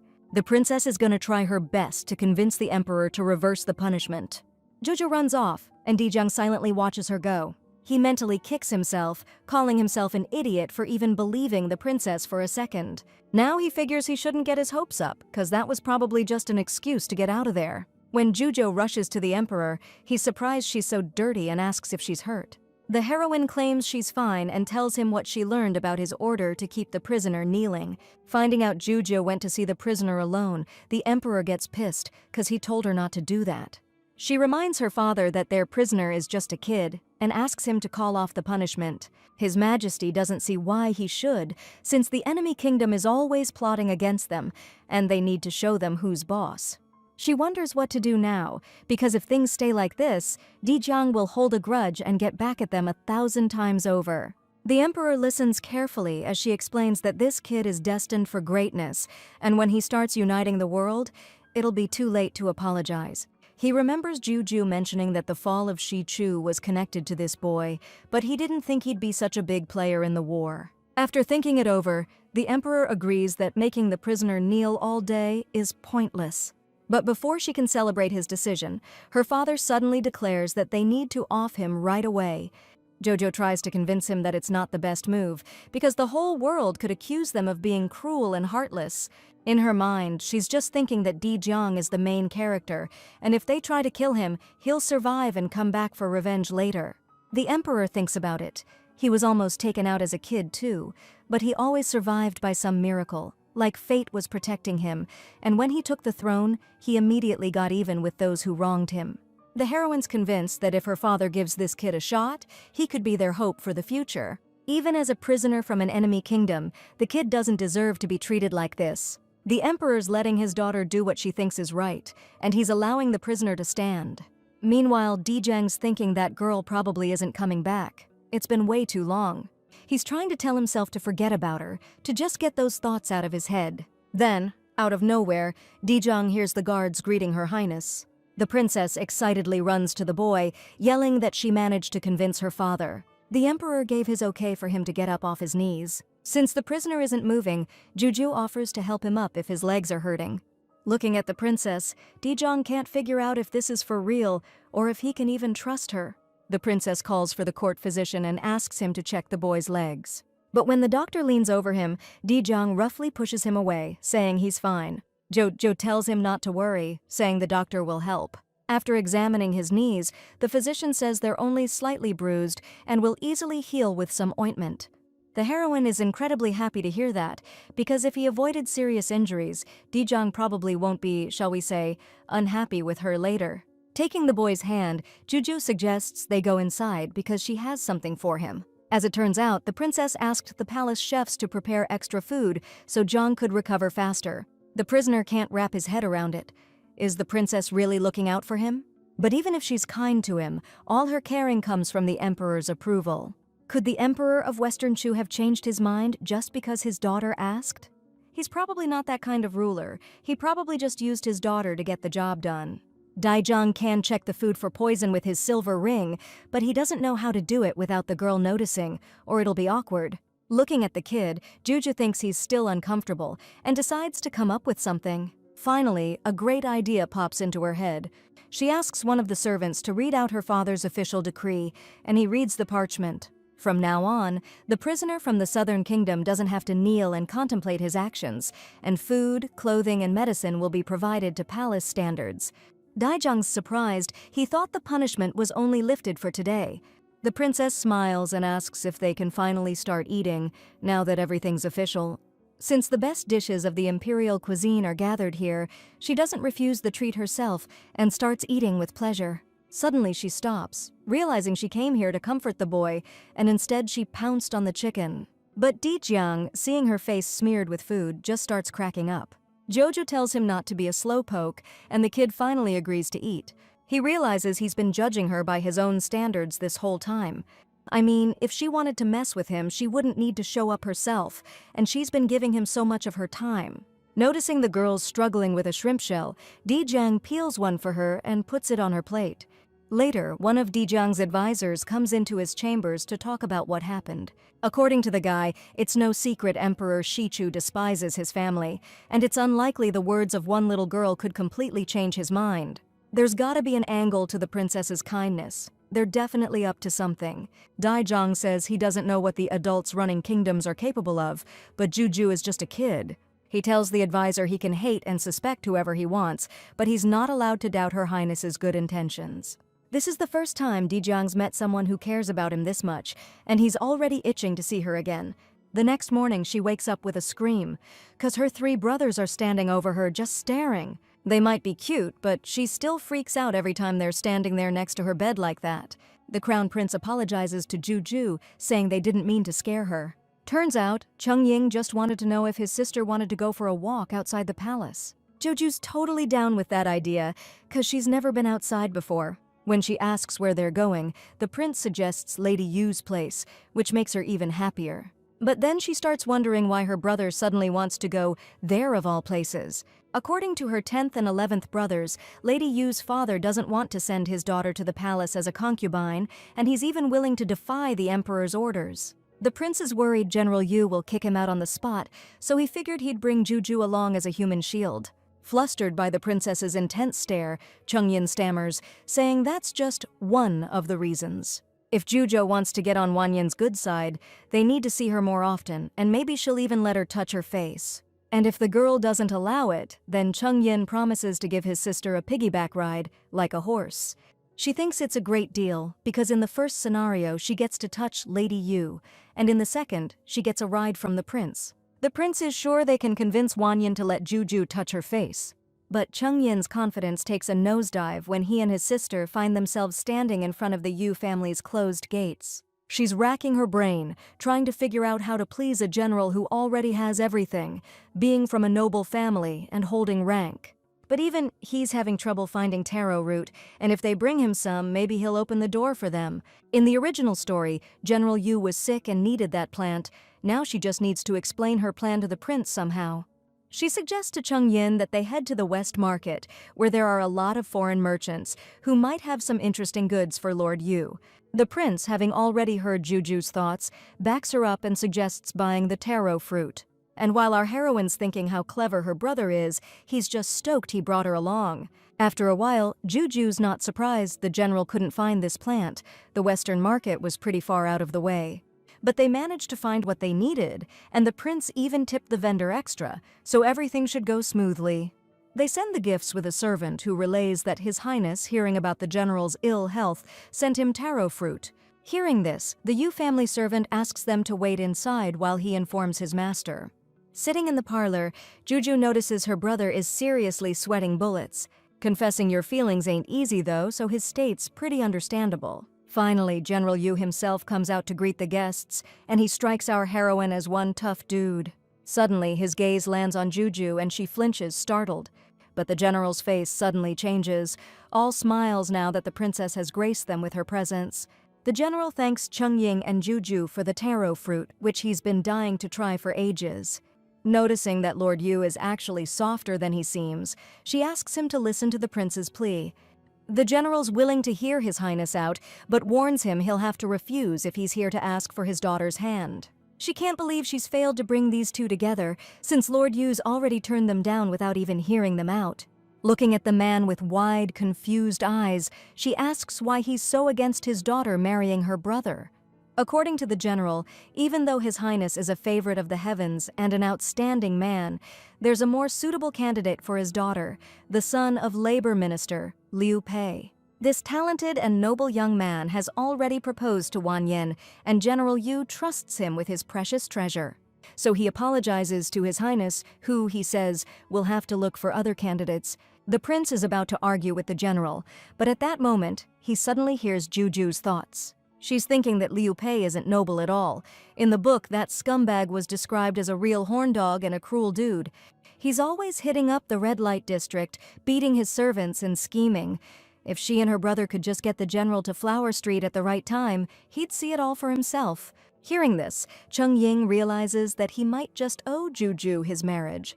While the heroine's racking her brain about how to explain all this to her brother, it'd be weird if a kid started talking about Flower Street. The prince has already got a plan. Leaning down to his sister, he suggests they go buy her some toys, since she must be bored with all the talk. Remembering that Flower Street is near the night market, the princess jumps on Chungying's genius idea. The general chimes in, saying that the night market might be dangerous at this hour. So Juju, putting on her best puppy dog eyes, asks the big, strong Lord Yu to come with them so she won't be scared. Strolling through the night market, the girl points out a shop to the general that sells bamboo dragonflies. The man offers to buy the princess a few, but she thanks him and says one is plenty. In her mind, she's thinking she needs to find Liu Bei ASAP, or this whole thing will be a waste. She doesn't have to look for long, because at that exact moment, a woman's voice rings out nearby, telling Liu Bei to stop it. Joe asks the general if this is the guy he was talking about, and suggests they get a closer look. Liu Bei's men are holding back a girl who's on her knees begging them to let her go, saying her parents are sick and she needs to get home. But he tells her to quit playing hard to get and come with him, promising to buy her tons of fancy drinks and gifts. According to the girl, that's exactly what he told her sister, and then he tormented her to death, and her family's tired of trying to get even. Liu Bei tells her not to talk to him like that, threatening to mess up her pretty little face. He orders her to stop being stupid and just come with him. Just then, one of Liu Bei's men whispers in his ear that his future father-in-law is standing nearby. The guy laughs and says there's no way that's true because the old man never leaves the house after dark, which is why he's out having a good time at night. The jerk's not laughing for long, cause a second later, the general's right there in front of him. He winds up and smacks Liu Bei across the face, and when he stumbles, the general grabs him by the collar.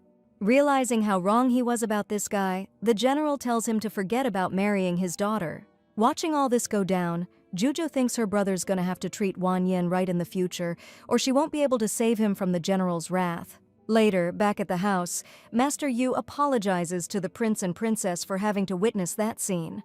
He admits he misjudged Liu Bei and tells them to bring out the food. Wan Yin comes into the room with a smile, along with her maids, and starts setting the table.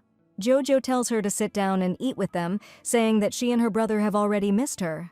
Wan Yin catches the prince's eye and they both blush, looking all flustered. The girl thanks Her Highness for the invitation and happily joins them. Even though the general really doesn't want to send his daughter to the palace, he sees the way these young folks are looking at each other, and it's clear their hearts have already made the decision for him. The heroine thinks they've almost convinced Lord Yu, and all it needs is one last nudge to seal the deal. So she decides to take charge, and calling the general grandpa says her brother and his daughter get along great, so why shouldn't they be together? Lord Yu thinks it's pretty bold of her to ask such a direct question, but he realizes there's no point in delaying his answer to the crown prince's request for Wan Yin's hand in marriage. So he gives his blessing for the crown prince to marry his daughter. The overjoyed prince jumps up, promising to send wedding gifts to the Yu household tomorrow. Watching the young couple, the general thinks that even though the palace is dangerous, the prince's love for his daughter seems genuine. The old man can't help but notice that Wan Yin also has tender feelings for His Highness. Jojo can't hide her happiness that, starting today, she and her sister Wan Yin are officially family. The girl leans towards the princess, and she happily reaches out her hands. Now she can finally touch Wan Yin's cheeks, and that makes her incredibly happy. Suddenly, Juju realizes that if she managed to touch the girl's cheeks, it means she won't get a piggyback ride from her brother for now. Later, sprawled on the bed, she thinks about how she managed to bring the prince and Wan Yin closer today anyway. That's already a huge win, and the heroine's heart is overflowing with joy. The girl is already going to sleep when Cheng Ying enters the room, wanting to thank her for her help. However, Juju suggests talking about it tomorrow since she's totally wiped out today. As she falls asleep, she's already thinking about how to penalize her brother for not giving her that ride, but Cheng Ying suddenly starts tickling her, keeping her awake. After a while, Juju's satisfied laughter echoes through the room as she climbs onto her brother's back. A servant enters the room to report the visit of the second prince, who wants to congratulate him on the happy news and also share some important updates. After helping the princess down, Cheng Ying tells them to let his second brother in. But then he hears Juju's thoughts, realizing his second brother isn't who he seems. He's hiding his true colors and might not even be a real prince. This guy's deliberately trying to get close to Cheng Ying so he can set him up and steal the throne for himself. This news rocks the prince. He's trying to figure out if his brother's really capable of something like that. But then again, it would explain why he looks so different from everyone else, why their mother never liked him, and why he's only ever hung out with him since they were kids. Noticing the confusion on Cheng Ying's face, the heroine decides now's not the time to drop the bomb about his brother's real intentions. Still, guys like that need to be taken care of ASAP, so she asks the prince if he's all right. Remembering he's got nothing to worry about with Juju around, Cheng Ying smiles and says he's just tired from running around with her. He tells Qing Yi to tell his brother he suddenly doesn't feel well, and they'll talk another time, after he's rested. And if the second prince keeps pushing, the servant can make up his own excuse. Anything to get rid of him. The heroine stoked her brother made the right call. Since it's getting late, Cheng Ying tells Juju to save the next piggyback ride for another time, and tells her to hit the hay. The prince smiles, listening to the girl, drifting off on his chest, thinking how much wiser and more careful he is than in the book, and at this rate she'll help him dodge that tragic ending. Cheng Ying's thankful to the heavens that at least Juju's genuine with her feelings for him, and vows in his head to always protect her. Waking up the next morning, the heroine finds her brothers already gone. According to the nanny, His Highness got up early because he had some pressing business. Jojo wants to go for a walk, but the woman tells her to wait for her brother since the girl's too young to wander around alone. The princess asks the nanny to come with her and grab a couple of guards too, since it's her first time outside the palace and she wants to have some fun.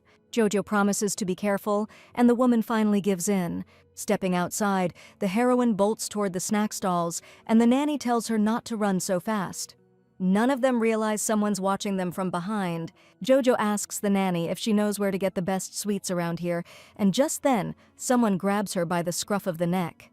She yelps and turns around, only to see it's her older brother who's laughing and offers to show her the shop. The guy's finally found a way to get in good with Juju, figuring if he shows her around and gives her a good time, she's bound to love him like a big brother. But judging by the princess's face, you can hardly say she's thrilled that he picked her up like a puppy. She tells him to put her down, thinking her brother's still holding a grudge, but that's not what the prince meant at all. He apologizes, explaining he was just happy to see her here, and as an apology, promises to treat her to the yummiest buns. Since they have to walk a bit, the brother offers to carry Juju, but she takes it as a dig at how slow she is. The prince doesn't know how to get through to the little one that he's just trying to be friends, and blames himself for being a jerk to her at first. Sitting down at the bakery table, the heroine's eyes dart around, and she doesn't know what to choose. Seeing a chance to win her over, the older prince suggests she try one of the local meat buns. Jojo frowns again, 'cause they have meat buns at the palace and she wanted something the royal chef doesn't make. Hearing her thoughts, the prince suggests mushroom buns this time, and she agrees. The guy's thanking his lucky stars he can hear Juju's thoughts. At this rate, he might actually connect with her. Hearing that she's super hungry, the prince tells her to hang tight while he goes and orders a ton of food. He wants to order everything himself to surprise Juju and make her happy. But when the order hits the table, she's frowning again, thinking her big bro wants her to explode. She thinks the order's way too much, but the prince promises he'll help her finish it all. Suddenly, Juju overhears other customers calling them gluttons who are about to eat 2 days' worth of food. Saying she can't eat there and wants to take a walk, the princess bolts from the table. The prince is about to head out with her, but Juju tells him to finish his food first, wouldn't want it to go to waste. Stepping outside, she's thinking what a blockhead her older brother is, and how can he eat so calmly when someone's calling him a glutton. Suddenly, she spots a jewelry stall and decides to pick something out for her mother, to cheer her up. Out of nowhere, some punk walks up to her and tells her to take off her necklace, 'cause his sister likes it. Jojo asks who they are and what makes them think she's just gonna hand over her jewelry. Her mother had this necklace specially made for her when she was stuck in the cold palace, and there's no way she's giving it to anyone. The punk introduces himself as Zhang Cheng, cousin of Liu Pei, and he's sure she's just some dressed-up hick, 'cause no one's ever seen her around here before. He says if his sister's taken a liking to something of hers, she should be honored to hand it over immediately. Jojo says it's pretty dumb to hide behind the name of Liu Pei, who General Yu locked up last night. But even if he was free, Zhang Cheng has no right to steal other people's stuff, 'cause he'd get thrown in the slammer too. This kid's about to lose it and teach this sassy little brat a lesson. Our girl's clinging to her nanny, eyes darting around, trying to figure out where the guards went. Zhang Cheng thinks she's scared and, with a nasty smirk, tells her it's too late to beg for mercy. But right then, a hot pastry smacks him right in the face. Shielding Juju, the older prince demands to know how the kid dared threaten her. The heroine feels safe now, standing next to her big brother, the military commander. The prince smiles, knowing that if his combat skills make Juju feel secure, then it's all worth it. Meanwhile, the insulted Zhang Cheng demands to know who they are. The kid is outraged that some dude with a fake tooth dared to stand up to him. That's the last straw for the first prince of the ruling dynasty, and he announces his name. Still, Zhang Cheng doubts the first prince would dress like that, or grab street food like that. And he's not buying that the shorty behind the guy is the emperor's 18th favorite daughter. Zhang Cheng figures they're just trying to scare him into handing over the necklace. When the punk orders his goons to grab the jewelry from the short girl, the prince tells him not to cry later, because even all together, they're nothing to him. Turning to Juju, he tells her to step back so she doesn't get hurt. She tells her brother to be careful and not lose the fight, but he assures her she has nothing to worry about. A moment later, all the attackers are lying on the ground in a heap, courtesy of him. The princess claps her hands, marveling at her older brother's incredible strength. Struggling to get up, Zhang Cheng threatens to call his dad right now. He says they're toast, because his father is the high-ranking court official Zhang Qingshan. The dude walks off, and the prince and princess just make faces at his back, 'cause he can't bring anyone with more clout than their own dad anyway. But then, the nanny tells them both to get out of here, like now. The heroine's all confused, like, why should they run when those other guys were in the wrong? According to the woman, the Zhang family gets away with everything, abusing their power daily, doing some seriously messed up stuff. The nanny's scared that if they don't bolt, they could end up paying the ultimate price. But Jujo thinks those scumbags need to get what's coming to them for all their evil deeds. The prince tells the girl not to worry and promises he won't let them get away with it. Just then, Jiang Cheng brings his dad into the square and points out the ones who wronged him. The father calms his son down and promises they'll pay for their disrespect. Walking up to the older prince, he demands he turn around and get down on his knees. If he apologizes, the man promises not to lay a hand on him. Turning around and grabbing Jiang Qingshan's hand, the prince retorts that his son clearly doesn't recognize him. He demands he open his eyes and really see who's standing right in front of him. Recognizing the first prince, Jiang Qingshan takes a frightened step back. The man drops to his knees before His Highness, begging forgiveness for his servants not recognizing him. When his son asks if that's really the first prince, Qingshan slaps him hard across the face. He orders his son, who screwed up so badly and put him in this position, to kneel down immediately. In his defense, Chung reminds his father that he told him to look after his sister, so he wanted to borrow the necklace for her. The prince orders the guards to take them both to the government office and launch a thorough investigation into every shady thing their family's been involved in. He asks Juju if she was scared, but the girl smiles and thanks her brother for protecting her. She's starting to realize that, according to the original story, the head of the government office is a real piece of work, and he'll let the Zhang family get away with hurting people as long as they line his pockets. Hearing this, the first prince decides to head to the government office himself to sort things out. He suggests Jujo come with him to make sure these lowlifes get what's coming to them. The heroine happily agrees. Because her older brother is so wise, he's put all her worries to rest. Two men were watching what was happening, and the older one asks if that was Juju. The son tells him to hold his horses. He's only just back in the capital, and even though he's missed the girl and her mother terribly, it's not the right time yet. The old man says he's been waiting 3 years, and that doesn't matter now. A little later at the government office, the head of the department is fuming, wondering who dares to tell him who to protect. Jo thinks that even though the deputy governor is a good official, he can't stop him because he's lower in rank. The big boss thinks General Yu and the Crown Prince are clueless when it comes to judging officials. He figures they'll forget all about it soon, and he'll be off the hook in a couple of days. When he demands they stop messing with his money, the prince loses it, calls out Zheng Fuya, who jumps, realizing he's been heard. With a shaky voice, he tries to explain that it's all a big misunderstanding. The prince cuts him off and kicks him right off his feet. He points out that the department head shouldn't be making excuses, since a military commander wouldn't know the first thing about judging officials. The prince orders Zheng Fuya's arrest, strips him of his rank, appoints the deputy in his place, and promises to report everything to the emperor. Joe admires his brother and is already imagining how this whole operation's gonna get a major upgrade once their dad finds out. The newly appointed governor thanks His Highness and promises to carry out his duties faithfully. And his now ex-boss threatens him, promising payback for plotting with the prince behind his back. The heroine remembers that in the original story, Zheng Fuya hired a hitman to take out the deputy. Turning to the guy, she tells him to stay inside his sedan chair no matter what happens in the next few days when he's out and about. Not understanding why the princess is saying this, the new head of the government department promises to heed her advice anyway. Jojo knows perfectly well that he's not going to listen to her warning, and she's seriously worried about it. Hearing her thoughts and realizing the girl can't possibly explain her worries to the guy, the prince decides to take matters into his own hands. He gently strokes his little sister's head and tells her not to worry. The prince promises to assign someone to the department head who will, shall we say, discourage him from leaving the sedan chair. The very next day, on his way to work, the guy hears a kid crying in the street and tells the carriers to stop. The old man reminds him about the prince and princess's warning and advises him to stay inside the sedan chair. But the head of the government department isn't going to listen. His heart is breaking from that crying. He promises to apologize to the princess in person tomorrow, but today the child's suffering comes first. And just as the guy steps out of the sedan chair, bam, he gets clocked in the neck. When the department head comes to, he sees two dudes in front of him telling him to chill out, saying the Crown Prince sent them.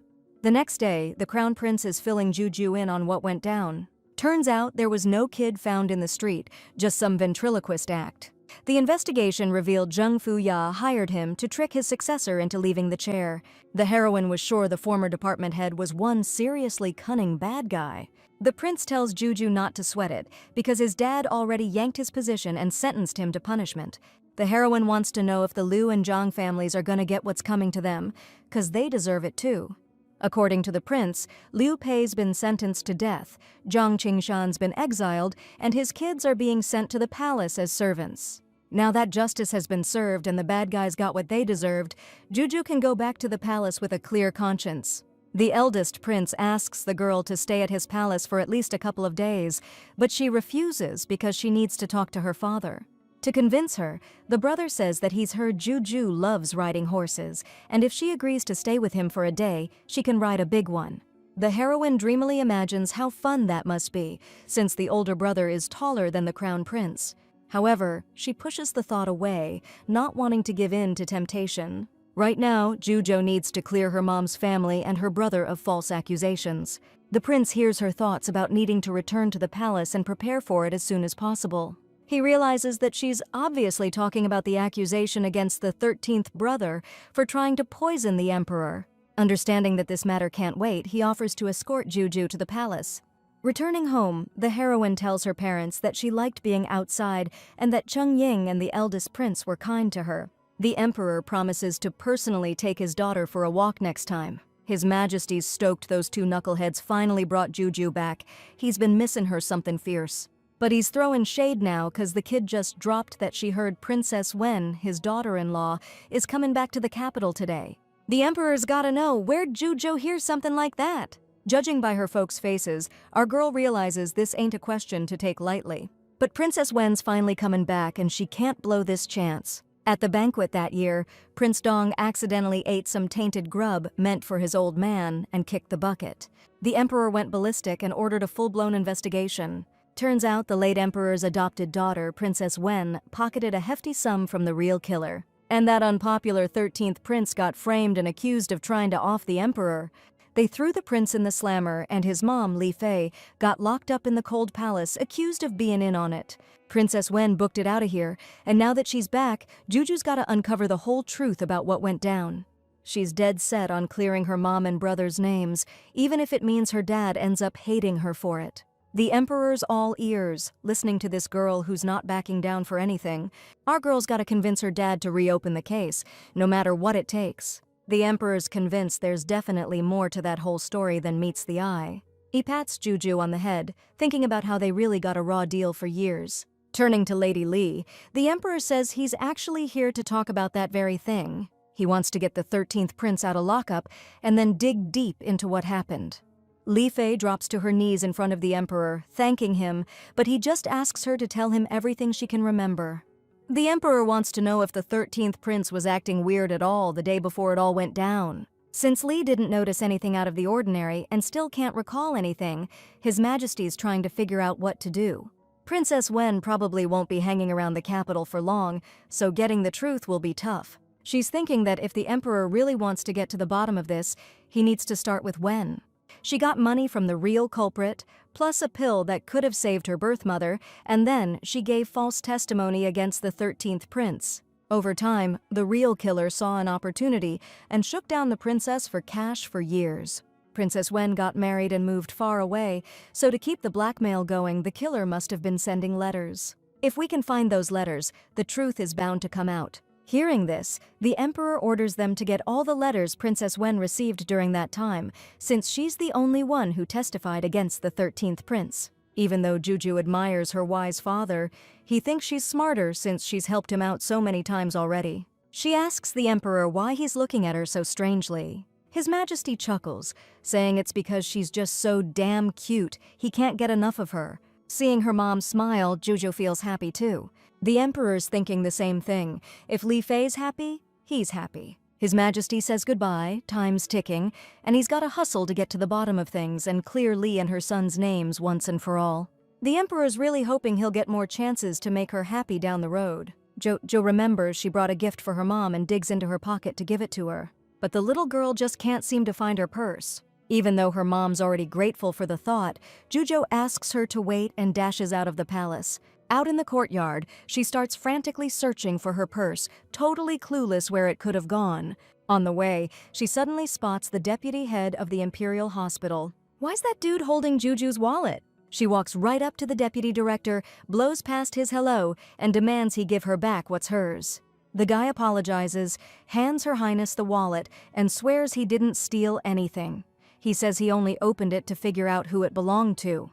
He claims he just read the recipe inside the box, and it looks like it could be used against all kinds of poisons. The deputy asks the princess to share the recipe with him so he can study it further. But Juju thinks it's her treasure and doesn't want to share it with anyone. Back in her past life, the orphanage director's grandma told her to keep that recipe safe and not share it, so bad people couldn't use it for their own messed-up reasons. The hospital deputy apologizes to the princess for being a jerk and promises to pretend he didn't see anything. Meanwhile, Princess Wen, the former emperor's adopted daughter who married and became queen of the Mengdan tribe, wants to know how the recipe research is going. She only came back to the capital this time to get medicine for her mother, and she can't afford to waste any time. Her maid says she saw the deputy director of the Imperial Hospital meet with the 18th princess, who apparently has the recipe we need. Wen heard that the 18th princess is the current ruler's new favorite. She's not sure she can handle the little brat, and orders the maid to report when Juju is alone so she can find a way to get that recipe. The next day, the emperor gives his daughter a little puppy named Da Huang, hoping she'll like the gift. Jojo is actually incredibly happy because in her past life she dreamed of having a dog, but she could never afford one. Hearing her thoughts, the emperor regrets not giving her a puppy sooner. The heroine thanks her father because now the dog will not only bring her joy but also protect her. Grabbing the puppy, she runs out into the yard to play with him and asks the emperor not to follow her. His Majesty watches her go, wishing only one thing, that Juju will always be happy. The heroine plays with Da Huang and makes him a flower crown. Finally, seeing Juju alone, Princess Wen approaches her. The queen of the Mengdan tribe greets Her Highness and introduces herself. Wen says she's visiting the palace today, and when she happened to meet Juju, she just took a liking to her. The woman holds out a box of candy and offers her some. Even though she called herself the Queen of Mengdan, our girl knows it's Princess Wen, the one who framed her mom and brother. And if she's suddenly trying to win Juju over, she's definitely up to no good, so the girl turns down the treat.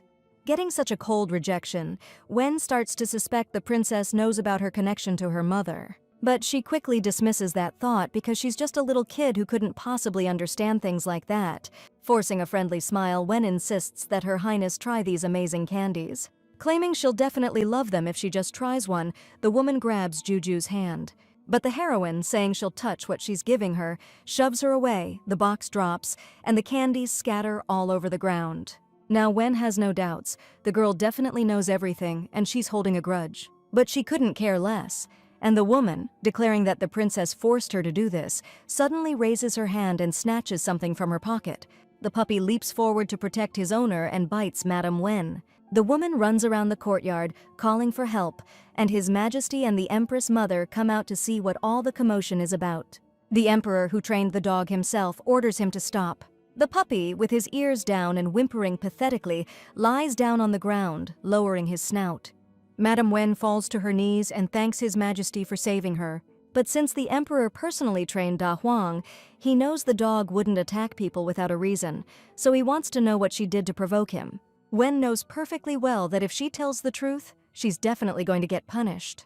Since nobody was around at that moment, she decides to pin the whole blame on the princess. The woman claims she wanted to offer Her Highness some sweets, but not only did she refuse, she also sicked her dog on her. Therefore, she demands the 18th princess be severely punished for such arrogant behavior. The emperor is furious with Princess Wen, who first accused the 13th prince, and now is trying to do the same with Juju, and decides it's time to settle this once and for all. He invites the Empress Dowager and Li Fei to hear Wen's testimony regarding her demand to punish Juju. According to the emperor, his 18th daughter has always behaved diligently. She is sensitive and would never harm anyone without reason, so he demands proof. Princess Wen insists that His Majesty and the Empress Dowager themselves saw the dog chasing her around the courtyard. The Emperor asks Juju why Da Huang attacked the princess and bit her. Before our girl can answer, Wen interrupts her, claiming it's all because of the 18th princess's arrogance and spoiled nature. His Majesty tells the woman to shut her trap, since the question wasn't directed at her. Joju's calling Wen out for lying, saying she started it by stealing her purse. That's why Da Huang went after her, trying to protect his owner. The woman's like, "I'm the queen now, why would I need to steal some little girl's wallet?" Our girl's stumped, doesn't know what to say. Wen jumps on that, saying if she can't give a reason, she's obviously lying. Then it hits our girl. The original story mentioned Princess Wen's real mom being seriously ill. Obviously, she found out about the recipe Juju keeps in her purse, and that's why she swiped it. But since our girl only knows this from the book, she can't exactly use it as proof. Not even His Majesty knows about the recipe, so she can't just make everyone believe her. Hearing Juju's thoughts, the Emperor decides to step in and take control. He straight up announces that there was a recipe in the princess's purse, and that's why Wen came here today. The woman freezes, totally shocked that the Emperor knows everything. While she's scrambling to figure out what to do now, Juju's just admiring her dad, like always. But then our girl starts wondering how her father could know about the recipe. Nobody knew about it except the hospital's second-in-command. Suddenly, she gets the idea that he might be hearing her thoughts. The Emperor decides to run with it, saying that the hospital's second-in-command told him about Wen's birth mother's illness, and that Juju had a recipe for the cure. The heroine's thinking about what a blabbermouth that guy she trusted with the secret turned out to be. Meanwhile, Wen's trying to pin the blame on Juju, who's obviously holding a grudge against her for what happened to her brother, accusing her of conspiring with the hospital's second-in-command. She warns His Majesty to be careful around this girl. Now that Wen's brought it up, the Emperor suggests reopening the investigation into those events and doing it right this time.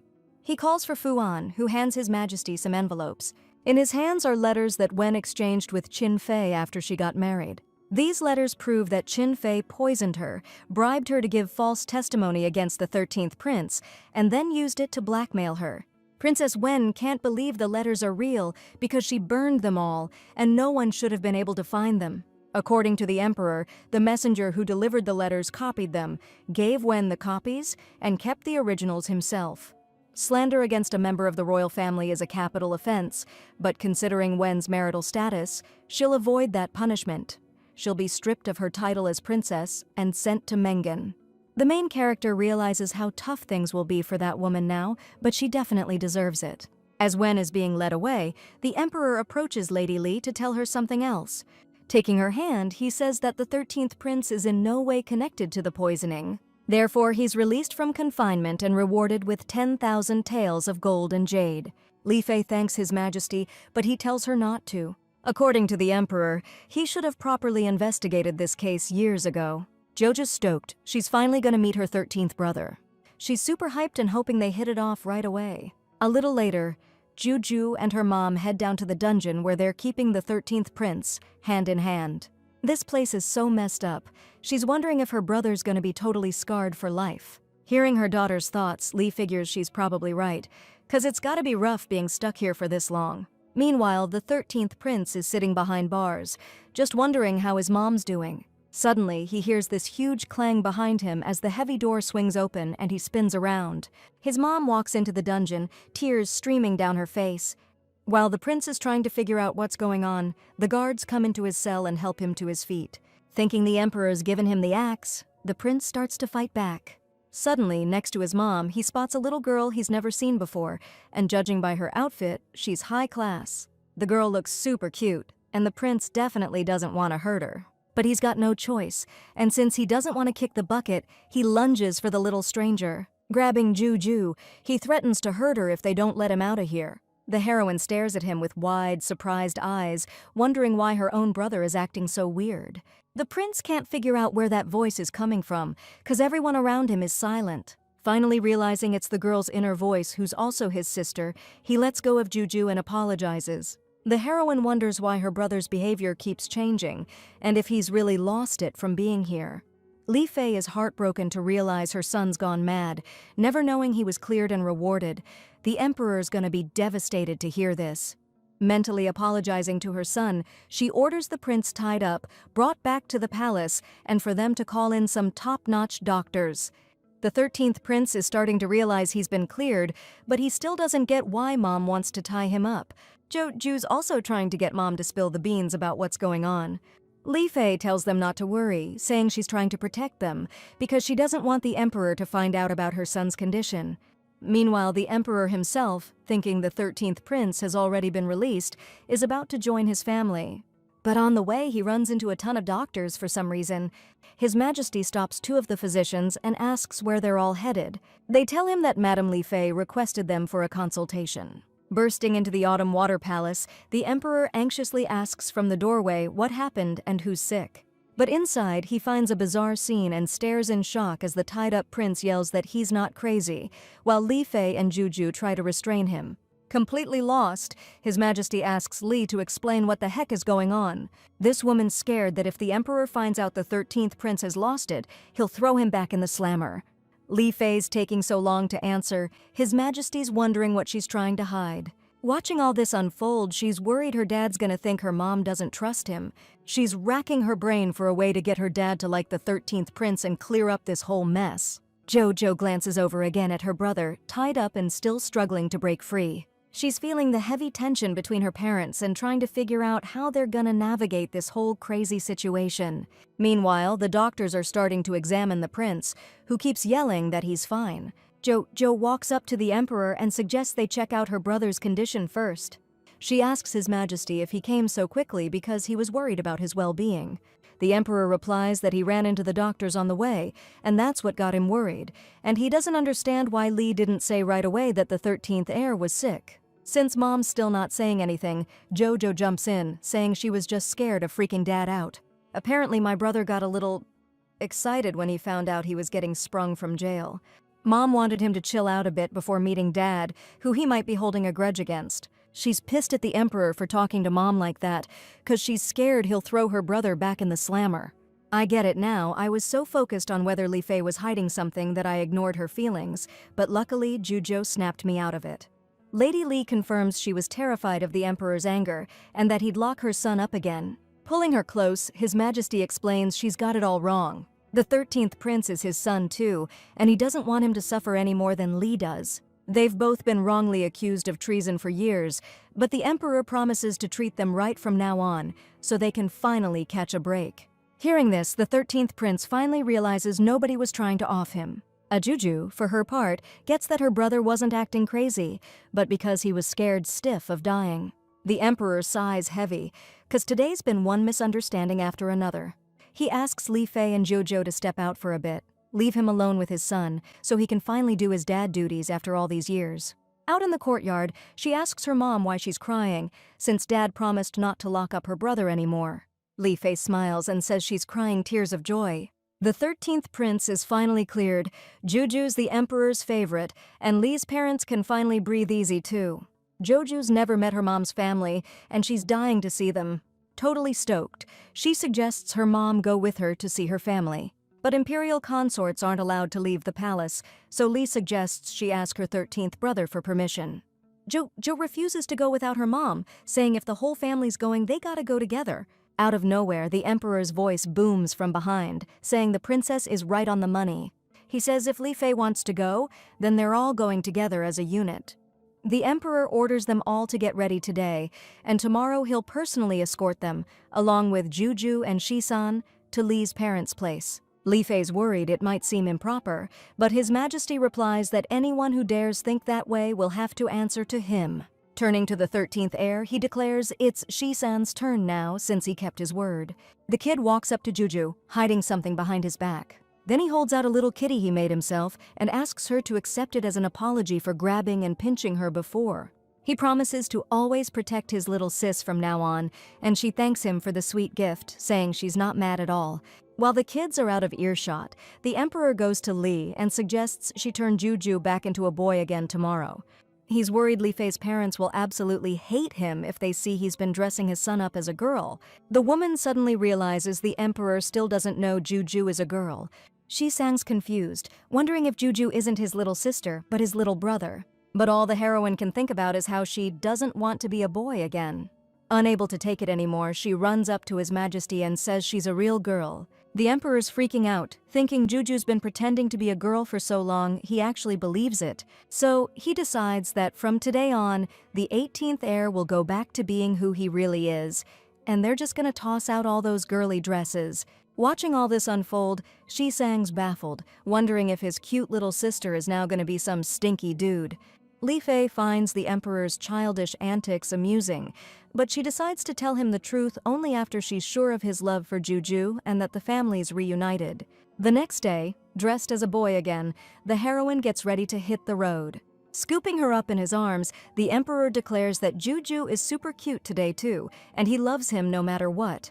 But the main character looks totally bummed, and all she can think about is how much she'd rather be wearing a skirt. Hearing her inner thoughts, the Emperor's like, why does Juju still think she's a little girl? He decides it's time to teach the 18th heir some real grit. So, first things first, the Emperor tells Juju to climb into the carriage himself, like a big boy. The kid obediently scrambles in, struggling and huffing, and secretly fuming at his dad for making a 5-year-old do this crap.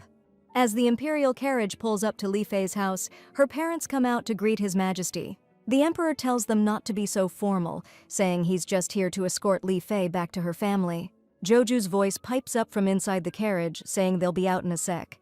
Last night, Li Fei was freaking out that her family would blame her for getting them all caught up in this mess. And now, the main character can see how scared her mom is to go back home.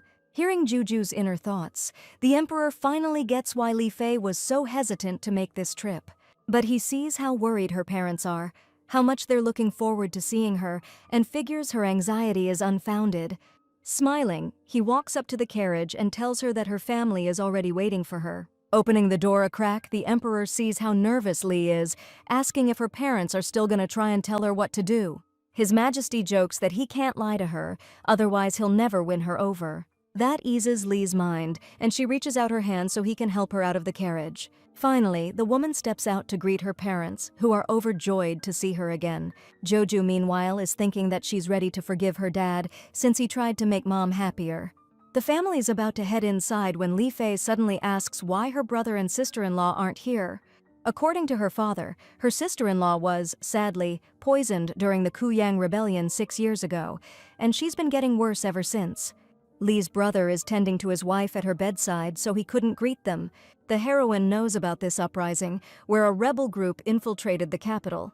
Jojo remembered they specifically targeted women from official families, like Princess Wen's mother, but she didn't know her aunt was also a victim. Grandma and Grandpa hear a weird voice and realize it's Juju's inner voice. But they don't get how she knows about events that happened before she was even born. Meanwhile, the heroine herself decides to find a way to take care of her aunt. She runs to her mom to tell her she knows a cure for the poisoning. Joju's got a medicine recipe that works against any kind of poison, and it's gotta help her aunt. But Li Fei's parents don't believe a kid can help with this, especially since they've been trying to find a cure for over 6 years and haven't had any luck. Li doesn't know how to argue, and Juju figures it's normal for Grandma and Grandpa to be skeptical in this case. She's racking her brain, trying to figure out how to explain where she got this recipe. No way she can tell them the orphanage director from her past life gave it to her. Gramps and Granny are picking up on her thoughts, and now they're starting to get how such a little kid knows so much. Grandpa walks up to Juju and tells her they've decided to give it a shot. He pats her on the head, saying they can't not trust their own granddaughter. Our girl suggests they get started on the medicine right away and give it to her aunt. Li Fei's worried they're taking up His Majesty's time. But the Emperor declares that saving a life is what matters most. He and the 13th prince will take a stroll around the palace in the meantime. Back at the house, Li Fei's brother, Li Guangsheng, is there to greet his sister and niece with open arms. He heard they brought medicine for his wife and wants to know if it's true. Li Fei tells him it's a real cure-all for any poison, and it's definitely going to help his wife. Guangcheng helps Xue sit up in bed and asks her to drink the medicine.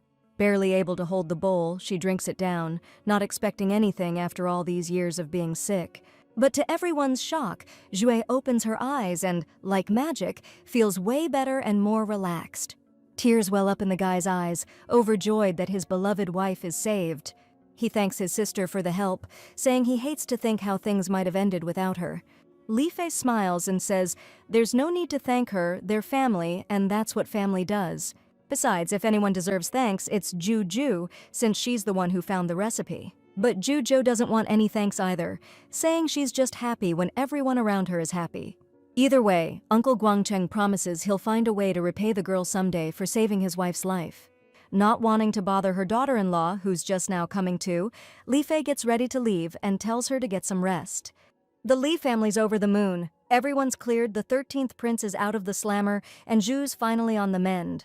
Li Fei's telling his mom to dry her eyes. Today's a day for smiles, not tears. And it's all thanks to our lucky charm, Juju, who's making our lives better every single day. While we're at it, Grandpa wants to know why Juju's dressed like a dude. Your mom wrote us that she had a daughter. Li Fei explains that His Majesty's got 17 sons, and he's always wanted a daughter. When she was stuck in the cold palace, she decided to hide her daughter's true gender to protect her from, the usual palace nonsense. Now that the family's back on top and Juju wants to be a girl again, she's planning to drop the bomb on everyone soon. Dad thinks Li Fei's doing the right thing and promises to keep calling Juju him for now. The 13th prince, just back from a walk, overhears this whole conversation. She sang stoked he got here before Dad. Now he finally knows the real deal. The prince is stoked he has a sister, 'cause Juju's a girl, totally missing the emperor sneaking up behind him. Hearing his son's words, His Majesty demands he repeat what he just said. He wants an explanation. What exactly did the 13th heir mean by saying Juju is a girl? Trying to weasel his way out, Shisang says he heard his little brother was raised like a princess and just started daydreaming about having a sister. He claims it would be awesome if Juju was a girl, 'cause he really wants a sister. The emperor can't believe the prince got all excited over just a fantasy. Acting like he suddenly remembered something important, Shisang tries to bail on the conversation. The 13th prince's reaction still seems super sus to His Majesty. The emperor figures he absolutely has to find a way to get to the bottom of this. If Juju really is a girl, then Li Fei must have a darn good reason for keeping it a secret. Thing is, she gets worked up so easily, the emperor doesn't want to stress her out more than he has to. So he figures he'll try to get to the bottom of this on the down low, but the problem is, Li Fei's always glued to Juju's side. His Majesty's wondering just how much this woman's keeping from him. Li Fei notices the emperor's been giving her the serious stink eye. She asks him, "Is there something wrong with my face or something?" The emperor smiles and says he just wants to look at her as much as he can. Hearing that, our girl's stoked that her folks are getting along better every day. She totally forgets she was playing blind man's bluff with her brother, and Shisang, still blindfolded, slams right into her and knocks her on her butt. The 13th prince apologizes, but Juju just smiles and says she's okay. Li Fei rushes over to make sure her daughter's really all right, but she just says she got a little dirty. The emperor knows this is his shot to get to the bottom of things, so he suggests taking a bath with Juju. Li Fei tries to talk His Majesty out of it, saying that's the nanny's job. Our girl's freaking out at the thought of bathing with her dad.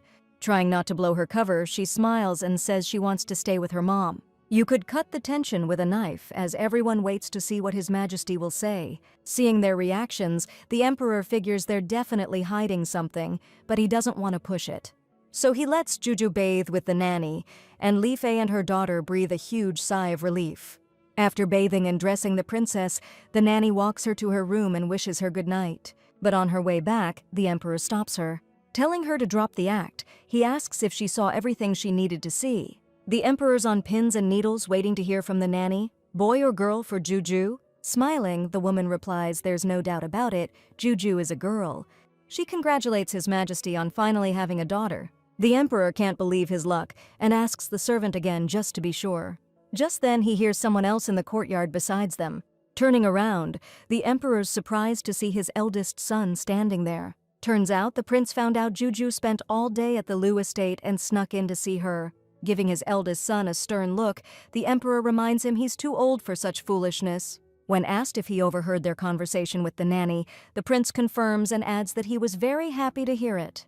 He congratulates his father on finally having a princess in the palace. The prince just doesn't get why Li Fei kept it a secret, especially since she knew damn well who she gave birth to. The emperor's wondering the same thing, since she knew how badly he wanted a daughter. He's about to go ask Li Fei about it right now, and the prince wants to tag along for a chance to see Juju. But his dad tells him to get back ASAP, so he doesn't freak out the mother and daughter in the middle of the night. The crown prince always figured Li Fei was hiding something and worried she was scared of something, but now he's sure his father won't make things harder on them. Entering the palace, the emperor notices the lights are still on, which means Li Fei and Juju haven't gone to bed yet. He's about to knock when he overhears Li, who's just found out a palace maid bathed her daughter. She asks Juju if that woman saw that she was a girl. Li explains to her daughter that in the harem, everyone usually tears each other to shreds. She says it'll be dangerous if they find out she's actually a princess. The Li family just got back, and they're not as strong as they used to be. They can't protect Juju right now. The princess tells her mom not to worry, because she had the maid leave when she was changing. The woman's relieved to hear that, and Juju tells her to stop crying. Now that the emperor knows the truth, he understands why Li Fei kept it hidden. Otherwise, someone might have already taken the princess out. Until he earns her trust, the emperor decides to play dumb and act like he doesn't know anything. He knocks and announces he's back, and Li Fei opens the door asking when he arrived. The emperor smiles and says he just got here, wanting to sleep with her and their son. He goes to the princess and gives her a big kiss on the cheek. After that, he announces he's decided to let Juju wear skirts again if she wants to. The princess is over the moon to hear that. His Majesty calls out to Li Fei and suggests she sleep next to him tonight. The woman agrees, and our girl drifts off to sleep between her parents, feeling overwhelmingly happy and wishing it could always be this way. The next morning, His Majesty is woken up by Fu An, who rushed here to report a problem. The Emperor immediately gets out of bed and tells him to keep it down so he doesn't wake up Juju. But our girl's already awake, and she gets up too, to eavesdrop on their conversation from behind the door. According to Fu An, there's been unrest outside the city, and a huge number of refugees are flooding into the capital. The city patrol can't handle it, and they need more guards. The Emperor understands they really need to send more people to secure the city, but long-term, people might see it as heavy-handed. Hearing this, our girl remembers this episode from the book and realizes she needs to stop her father, like yesterday. She bursts out of the room yelling not to do it. It's only when the Emperor turns around that Juju realizes she's blown her cover, and now they know she was eavesdropping. Luckily, her dad doesn't seem to mind at all. He just smiles, picks her up, and says she's got a head for politics even at her age. The Emperor wants to know why Juju thinks they shouldn't let the refugees into the city. She's scrambling for something to say, thinking about how all these refugees are coming from the south and might be carrying something nasty. It'd be better to get them checked out first before bringing them into the city, but Juju doesn't know how to tell her dad that. Good thing the Emperor can hear her thoughts, so he can avoid a whole mess in the city. Turning to Fu An, he tells him his decision.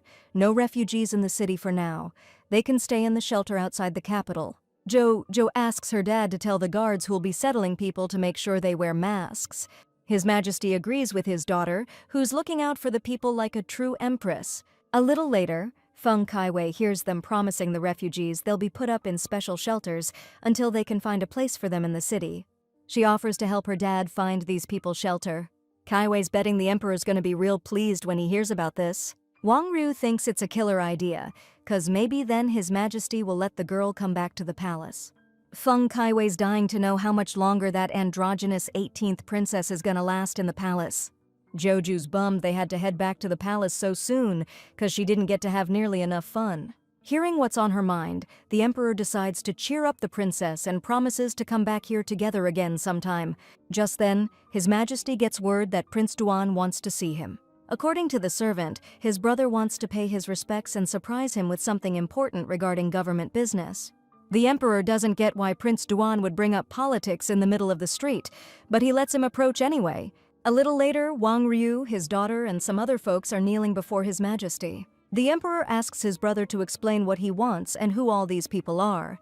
Duan said His Majesty was worried about the refugees having nowhere to live, so he found them housing. Upon learning they're refugees, the Emperor loses it, asking Wang Ryu if he knows they could be carrying the plague.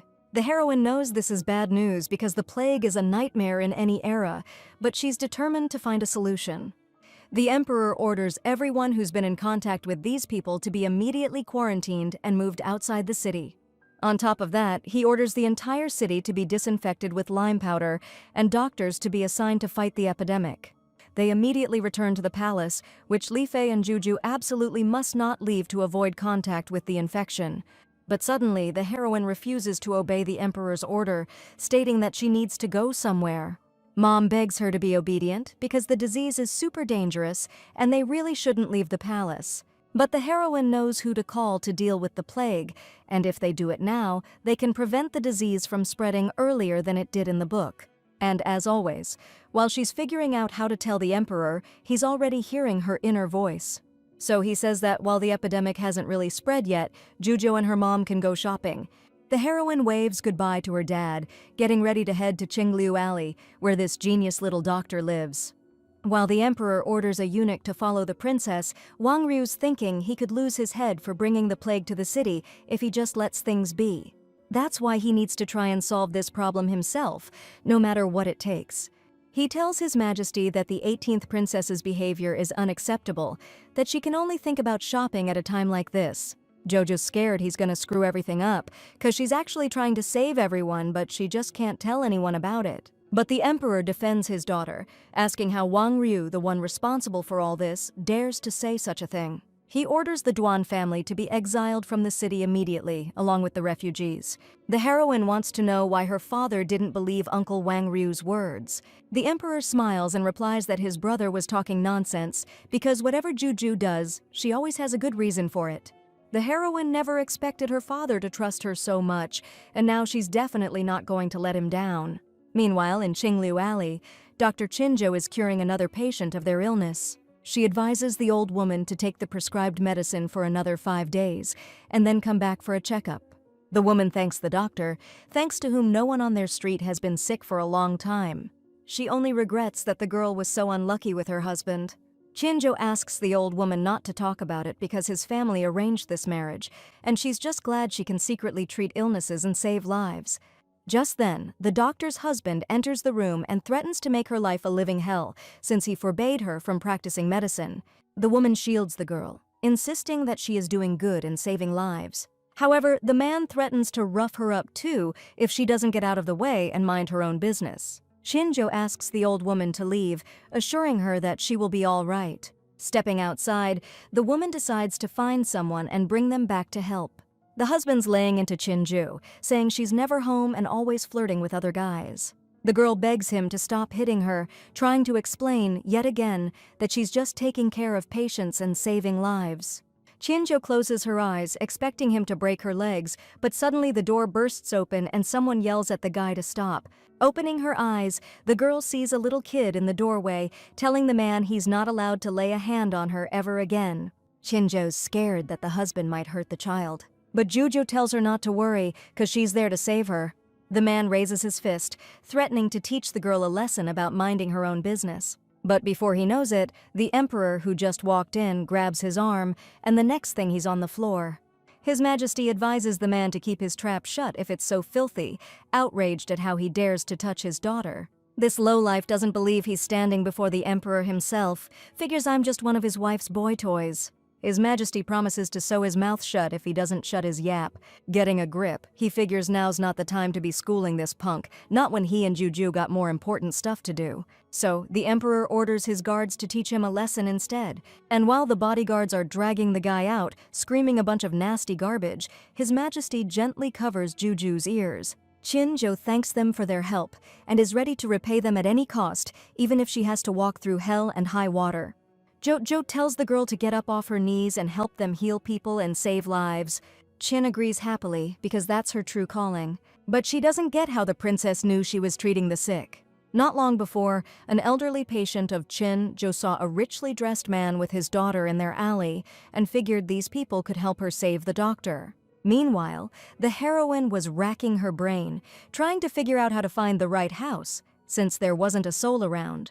Just then, an old woman threw herself at her feet, begging for help for her kind neighbor Chinju, whose husband beats her every day. The emperor knew that, as important as this was, finding a doctor on day 1 of this spreading epidemic was way more critical. And out of nowhere, the princess announced that the old woman was talking about the very person they were looking for. So, the heroine tells Chinjo that the old lady was the one who led them to her. Even though the doctor thanks them for their help, the princess replies that she was only saved because she deserved it. Chin is blown away by how deeply such a young child can think. The emperor looks at his kind and compassionate little girl with a proud smile. Then he tells the doctor that a plague is spreading through the city and the situation could get out of hand fast. So the emperor asks again, is she absolutely sure she wants to come and help them fight this disease? Chinjo swears that no matter how dangerous the disease is, she's ready to fight it for them and for the people. But she asks to say something else, and the emperor says he's all ears. Chinjo presents her son Yunyin to his majesty. On weekends, her husband would beat them both, and now she's begging to let her and her son live somewhere he can't find them. Yunyin steps forward to greet his majesty and the princess. The emperor's surprised he was hiding here this whole time and they didn't even notice. Juju thinks this kid's got a natural talent for concealing his aura, and he could become an outstanding member of the Secret Service down the line. Turning to her father, she asks him to agree to Chinju's request, and the emperor, without hesitation, immediately gives the order. If the doctor can handle the plague, he'll appoint her as an imperial physician, reward her with a castle, and her son will train at the castle and get the same army pay as she does.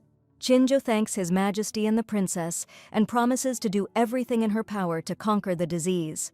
Yunyin stares at the princess, the one who saved him and his mother from that lowlife's clutches. He vows to train hard and protect her highness in the future. The emperor praises the boys' ambition, but reminds them they need to hurry. Months pass and winter descends upon the empire. The heroine didn't expect her sister, Chinju, to handle the plague in just a month. Her son, true to his word, was making great progress on the training grounds. Things have been peaceful lately, her parents' relationship is improving, and Juju hopes it stays this way. Suddenly, the heroine gets this feeling, like she's forgetting something important. Meanwhile, His Highness Dijiang's servant advises him to give up waiting. He hasn't heard from the princess in months, so she probably just played him. Still, Dijiang believes Juju had her reasons, so he's forbidding anyone from bad-mouthing her. The servants griping that this girl seemed to sweet-talk Emperor Shichu into treating them decently for a minute, and now they don't even have firewood for winter. Even so, Dijiang's convinced the princess had important stuff to do, and it's definitely not her fault they're out of firewood. Suddenly, Zhangzheng and Zhang Xue walk in, and the first one asks what he'd be willing to do for some decent coal. Daijang asks how their situation's any different from his, seeing as their fathers were executed, and the emperor only spared them and made them slaves because they were kids. Zhangcheng's itching to teach this punk a lesson, but his sister tells him not to get worked up. Dijiang's just a dreamer, waiting around like a fool for the princess to visit every day. And even though nobody's ever told him, she doesn't take him seriously at all. Daijang explodes, asking how these two dogs dare talk about her highness like that behind her back, without fearing death. Zhang Cheng's losing it again, ready to beat the crap out of this insolent jerk. But Zhang Xue stops him again, saying she's got a better idea. If they beat him, they'll get punished. But if they take the coal, he'll just freeze here, forgotten by everyone. Zhang Cheng thinks his sister's idea is pure gold, so he grabs the bag of coal and heads out. The servant chases after the punk, demanding he return His Highness's property. But Zhang Cheng shoves him off, saying just because he can't beat up his boss doesn't mean he won't beat him. Daijang jumps up to defend his servant. But just then, the princess walks in, threatening Zhang Cheng with a snowball, saying if he lays a finger on them, he'll regret it big time. Falling to their knees before her, Zhang Cheng and Zhang Wei beg Her Majesty to calm down. But Dijiang's only thinking about how the princess hasn't forgotten him. In response to Shui saying it's all a misunderstanding, Jojo asks her to explain exactly what that misunderstanding is. The girl tries to shift the blame to Dijiang, claiming they were the ones who started it, being rude and making fun of her and her brother, and daring to talk about Her Highness behind her back. That's why, according to Shui, her brother was going to teach them a lesson. Daijang's about to argue, but he shuts his mouth, realizing he's just a prisoner from another country, and they're her people. She's not going to take his word over theirs. But then, bam! The princess throws a snowball right in Zhang Xue's face. Joju's like, seriously? Does she really think anyone's going to buy that? She knows Dijiang isn't like that at all. And since Shui keeps insisting she's not lying, the princess tells her to spill it. What exactly did he say? Joju's got to make sure the palace people don't get the wrong idea about the main character, otherwise they'll keep messing with him, and it'll turn into a real disaster. According to Shui, Dijiang accused Her Highness of being dishonest and ditching him. Truth is, Juju kinda spaced on the main dude while she was busy trying to rewrite history. She admits he's got every right to complain. It's her fault for not visiting sooner, and she apologizes. Grabbing his hands, Juju promises to visit more often so he won't even have a chance to miss her. Dejong thanks Her Highness, hoping he remembered to wash his hands today. As for these two, the princess forbids them from bullying people and doing evil deeds, or else she promises to have them scrubbing toilets. Dropping to their knees before her, Jiang Chung and Jiang Xue admit their guilt and beg for forgiveness. However, the princess doesn't see how she can trust them if they still haven't realized who exactly they need to apologize to. Therefore, she orders the guards to immediately seize them both. Dejong thought that when she met the princess again, she wouldn't even remember him. But not only did she remember him, she stood up for him. This is the first time someone has apologized to him for abandoning him, and the first time someone has kept a promise to him. Even though she dealt with these two jerks who were messing with him, Juju doesn't consider the problem solved. So she decides to send 2 servants from her own palace here to make absolutely sure nobody dares to act like that again. But according to Dejong, he's already happy that she visited him, and he's ashamed to always rely on her. The heroine looks at him, amazed at just how good of a person he is. You know, at the end of the original story, after all that torture, he turned so damn evil. Juju's trying to shake that off because none of that matters now. She's gonna protect him and help him for the next 99 days. Pouting like a little kid, she says she ain't coming back if he doesn't take her offer, and that's when he finally caves. The heroine tells Dejong there's a plague going around the city, and the emperor ordered all the palaces to have medicine ready. She asks if the imperial hospital sent him any medicine, but turns out Dejong hasn't even heard a thing about it. It's playing out exactly like in the book, where 2 doctors decided to push the prisoner to get sick, then cash in on it. Even though the epidemic's not as bad anymore, thanks to Dr. Chin-ju, these doctors' behavior is just plain wrong. And since they're trying to take advantage of the situation, Juju figures, why shouldn't she push back on Dejong's behalf? Daijong doesn't get why Her Highness brought him to the Imperial Hospital and asks if she's feeling under the weather. Jo says she's totally fine and he just misunderstood everything. Giving him a playful wink, the princess promises that Dejong will figure it all out soon enough. Taking his hand, she asks, right there at the door where the doctor in charge of this guy's medicine is. 2 doctors come to greet Her Highness, and one of them introduces himself as the one in charge. From the princess's dark look, he realizes some kind of mistake has been made. He thought working at the Quality Control Center would be boring, and never expected to meet Her Highness in person. Looking at him, the heroine wonders if this is the same villain who used Dejong for his own ends in the book. She's about to teach this scumbag a lesson and asks if he's the one responsible for the prisoner not getting his medicine. She's planning to catch him in a lie when the guy denies it. But to her surprise, the doctor suddenly confirms with a huge grin that he's never once delivered medicine to the prisoner's house. He claims the hostages prove our country's strength, and showing them kindness would lower our standing. He's willing to take responsibility for that. She's stunned. How can he be so shameless, acting all high and mighty even after screwing up? Daijong tells the princess not to worry about him or take those words to heart. He's used to hearing them. Even so, Juju can't let this guy run wild and do whatever he wants. Suddenly, she gets an idea how to punish him. The doctor, seeing her happy face, thinks she just agrees with him. The princess asks if the doctor admits he hasn't done a single thing regarding the prisoner's well-being, and he confirms it. Therefore, for disobeying a direct imperial order, Her Highness orders the doctor fired and banished from the palace, his salary confiscated and given to the prisoner's household as compensation. His Majesty made it crystal clear to treat the hostage well, and he just confessed to disobedience. Turning to the servants, the princess declares that the same goes for them. If they mistreat the prisoner, they'll suffer the same fate. Jojo explains to Dejong that now they definitely won't dare ignore him. If something goes down later and she's not around, he can still be sure she'll always have his back. Now that everything's cool, the princess grabs Dejong's hand and suggests they head back. On the way, he's thinking, just like he figured, the princess is the only one around here who's decent to him. But all he can do is take her kindness, and he can't give anything back. Daichong wonders if that's even okay. The heroine gets back to the palace stoked, ready to tell her mom all about how she did good today.